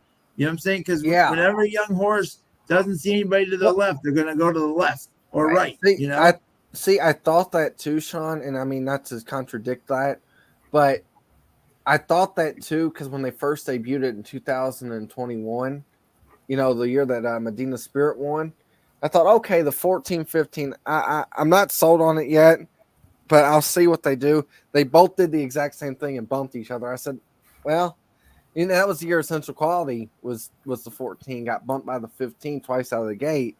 And I'm going, yeah, that's why, that's why 14-15 post for me is just, it's just, I don't like it. But by the way, has anyone noticed this? If you watched, and Carson, by the way, congratulations on the USAA TVG. Getting my deposits back. Excellent. Oh, yes, congratulations. Yeah. Well done. Yeah, I've been using them for 10 years, and I use the Naira and for the sign-up bonuses, and they do some good promos every now and then, and use Twinspires a lot for the prime power ratings. Right. But this TVG is like switching from Apple to Android or vice versa to a different platform. And I was like, I really don't want to, but you guys are making it so difficult. So I actually had one of their employees message me directly and worked it out. And when I logged back out and logged back in, it resolved. So yeah, I don't care. Whatever magic happened, I don't care. Well, like you just said, I mean, you got the VIP helicopter treatment. You got people calling you from FanDuel. Yeah. I mean, come on. What else do you got? I mean, let me hook up with something. Or Sean her baby's got the connection telling her in that last race, Oh, make yeah. sure this 11 runs. Baby. Make sure this 11 runs well for me, Yes. And by the way, just I don't know if you guys have noticed this, right? How do you say this nicely? My racehorse, I love you guys, but you're running an ad of people celebrating a horse that was disqualified that died on the track. Can we get another commercial? What the Authentic winning the Derby? Wait, but what? But Authentic is no, not Authentic. That was I mean, what do you call it? They were showing the other, right? This is what someone wrote to me. They were advertising. That's what someone wrote to me. Folks, that's the wrong horse. Isn't that funny? I was like, no, that's not the right horse. But the photo is the wrong horse. Wrong horse. Yeah. Oh my gosh. I was like, yeah, okay, sure. That's what someone wrote to me. I said, ooh, and that I was like, yeah, don't tell that many people that's the wrong horse. Yeah. If it was Medina, if it was Medina, then you gotta. Yeah. That's not my racehorse. No, yeah, that's a. So that's the wrong horse, But it does. Yeah. And it does. Exactly, Greg, is Medina, right? Exactly, Medina Spirit. Yeah. Exactly. Well, I'll keep a note on this. If I have something that I'm questioning about or confident about and it's wrong, just tell Sean first and he'll let you know. Right? Yeah, because that's what I meant when I was saying I was questioning. I'm like, what? What horse? Yeah. What horse are you talking about? Authentic. Oh yeah, I was totally. I mean, yeah, because Sean, when you said that, I was like, huh? What? Yeah, right. No, that was my reaction. I'm like, what? Am I reading this correctly? Is that I was like, am I drunk? Is that I don't drink? Is that I mean, when it's you saying it, I was like, wait, is that true? Because it's you. If it was somebody else, I thought, wait, is that true? I will say, what do you call it? Every time I watch the Authentic race, I feel so bad for Tis the Law. You ran such a great race. Yeah. You ran such a great race, Yeah. That year was just so screwed up. And they gave Manning so much crap for losing. I'm like, well, now you know why he lost, for God's sakes. He was riding the race of his life, you know? Right. Yeah, it's just Yeah. that You know, whole, So I'm watching FanDuel right now. Sorry to cut you off, Carson. No, But you're this good, is you're good. really so as a fan of this horse, this is really interesting to me. When I saw her in the paddock a long time ago in her second race, I said she's one of the top 5 looking horses I've ever seen in person in my life. And they're showing her getting sold, Warlike Goddess, right? And I said when in her second race a long time ago at Churchill, I said, this horse looks so fantastically big and amazing that she's one of the top 5 horses I've seen in my life. And they showed her on FanDuel. She went for $1,000 as a yearling. It's like $1,000, and this horse turned out to be one of the best looking horses I've seen. Yet somebody only bought it for $1,000. So that's so crazy to me. I'm sorry, that just blew my mind away. Just how I thought the horse looked so fantastic and so amazing. Yet somebody just said $1,000, and right. Wow. Like a and I know he's a Yeah. friend of mine. And I love Joel. But Julian's and Shay, great people, love them. They're friends of mine. Nobody rode Warlike Goddess better than Julian Leperoux did. James Graham. Julian won like 5 grade 1 with her. I know. But you know, I agree with what you're saying. I agree. Julian's better than Joel. But James Graham rode her the second race, and to me, that was the best ride. But it could go back and forth really either way. Right. But I'm saying overall, she's won more with Julian. Yes. Julian rode, and that Breeders' Cup, even that was a tough loss, Yes. No, that was not his fault. I don't know why Julian lost that. I'm just saying. How can you question the great Bill Mott? But yeah. Now, let me ask you guys a question here before we head out, and you guys in the chat can definitely give your opinion. Rocket Can. Junior Alvarado is my boy. Kelly, I love them, but I don't know if this horse can go a mile and a quarter. I'm a little worried about that he's always wide. You know what I'm saying? He's always wide. He can't, and I don't know if you can run that wide for a mile and a quarter around, Mm-hmm. I don't know so I'm not going to use this Arkansas Derby performance against him. This horse has a very interesting eye set. If you look at him, he almost looks like he's hyperthyroid because his eyes bulge out of his head. And I don't know if that's why Junior brings him out away from the field so wide to give him he seemed to get lost when he was running Churchill in November. I can't remember. It was the Clark, perhaps. Yeah, maybe the Jockey Club. Yeah. Mm-hmm. He seems to get a little bit lost in traffic, and I don't know if it's just his anatomy. Yeah.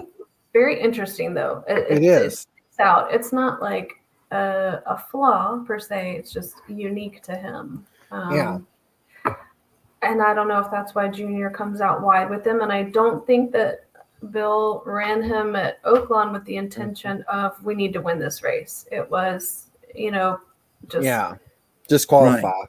Yeah. I know his owners grew up right down the block, so they wanted to win. But I don't know if Bill ran with it. Right.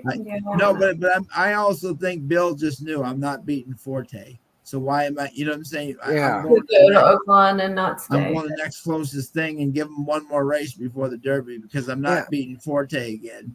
Yeah. I don't hate that horse. I think it would be a great story for Junior. And, I would love it. I would absolutely love it. And just for that reason, I'm putting $2 across on him. Just for that reason. That's partially why I bet Rich Strike last year, Sonny Leon. Yeah, but think of it this is the amazing story. A year ago now, okay, think of this. Junior was riding at Gulfstream. Yeah. Right? Because his agent was going to try to take Umberto Rispoli. You know what I'm saying? And he wasn't going to get Junior. And so Junior had to ride at Gulfstream for like a month and a half. Mm-hmm. And now look at him. You know what I'm saying? And now he's had how many? You know what I'm saying? What a amazing comeback of a year. Yes. That he's Absolutely. had. I couldn't be happier for him because he is a damn good jockey. Mm-hmm. Very good. Agree. So very good. Well, Yeah. thank you to everybody.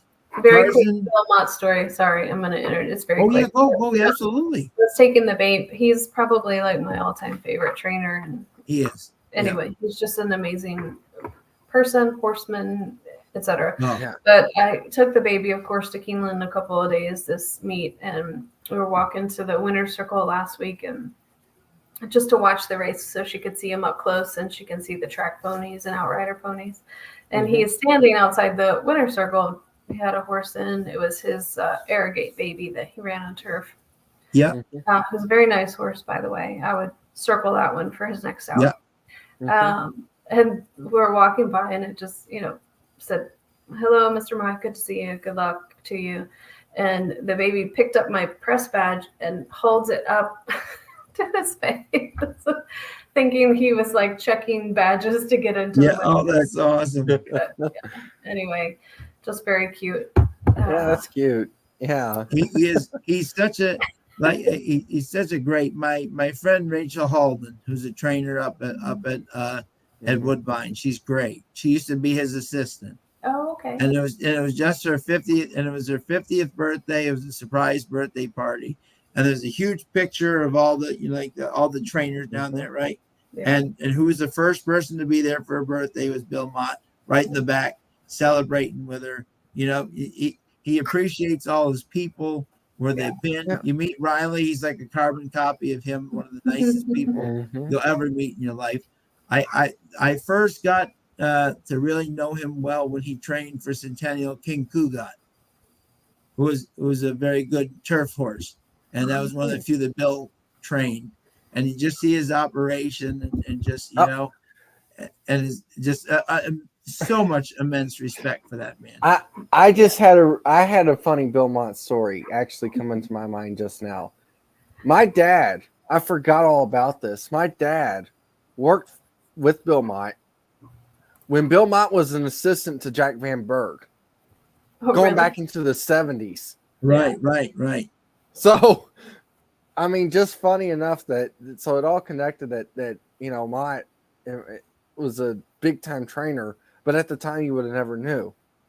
And he looked just like 70s too. I mean, he had the hair. He looked like Mott, but he had the hair. He had the 70s hair. So, and do you know why Bill Mott has won so many races? Because his wife is from Massachusetts. That's all you need. That's all you need to know right there. Is that Yeah. The great story. He was going to run Cigar in the mass cap, and he was trying to think, do we go up? Do we go up? And his wife doesn't get involved much. He goes, "Oh yeah, he needs to run in the mass cap." So boom, off he went, and he won 2 in a row. So definitely we'll be cheering for Rocket Can. And oh yeah, maybe, no doubt. I'll be. I have 2 across them. I already have 2. I'm putting 2 across them. I'm not letting them go without a. Exactly. Just those eyes. Just the wideness thing. It is sweet. Yeah, you got to go back and look at pictures. It's interesting. So curious. Yeah, but exactly. But it's going to be fun, and I can't wait. Yeah. So right now, obviously forget the pose positions. Let's say ideal pose positions for your horses, right? Before we leave. Yeah. Top 3 right now.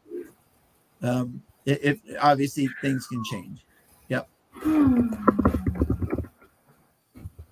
I think mine is first.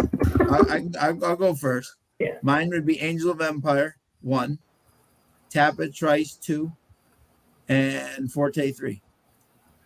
Right now. Man, I think for me it's gonna be Forte first. I don't know if anybody's caught up to him yet. And that's a hard pill to swallow on him. Especially his favorite. I guess number 2 would be I guess it would have to be Angel of Empire right now. This might change, especially due to odds. I think 3rd, Outside Chance. I know he's not really favorite or anything. I guess it would be Two Phils would be third pick for me. I could see him making a. Jareth won. What a story that would be.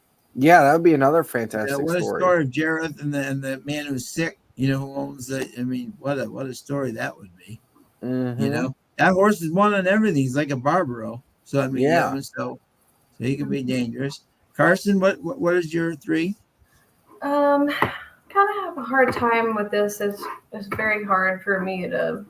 I think that's just like I see them so much, and you kind of develop favorites for different reasons. And Sure. to try to be practical about it is difficult. But Kingsbarns and Derma Sotogake, if I'm pronouncing it correctly. Yeah. Dormo Origato, Mr. Roboto. Yeah. And I'll use Tappet Trice as well.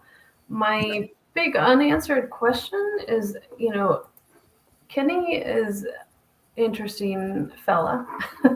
He and Brian team up very well together. The Sun Thunder, I don't know that we've seen his best yet. Mm-hmm. Yeah. I'm very curious to see where he goes from here.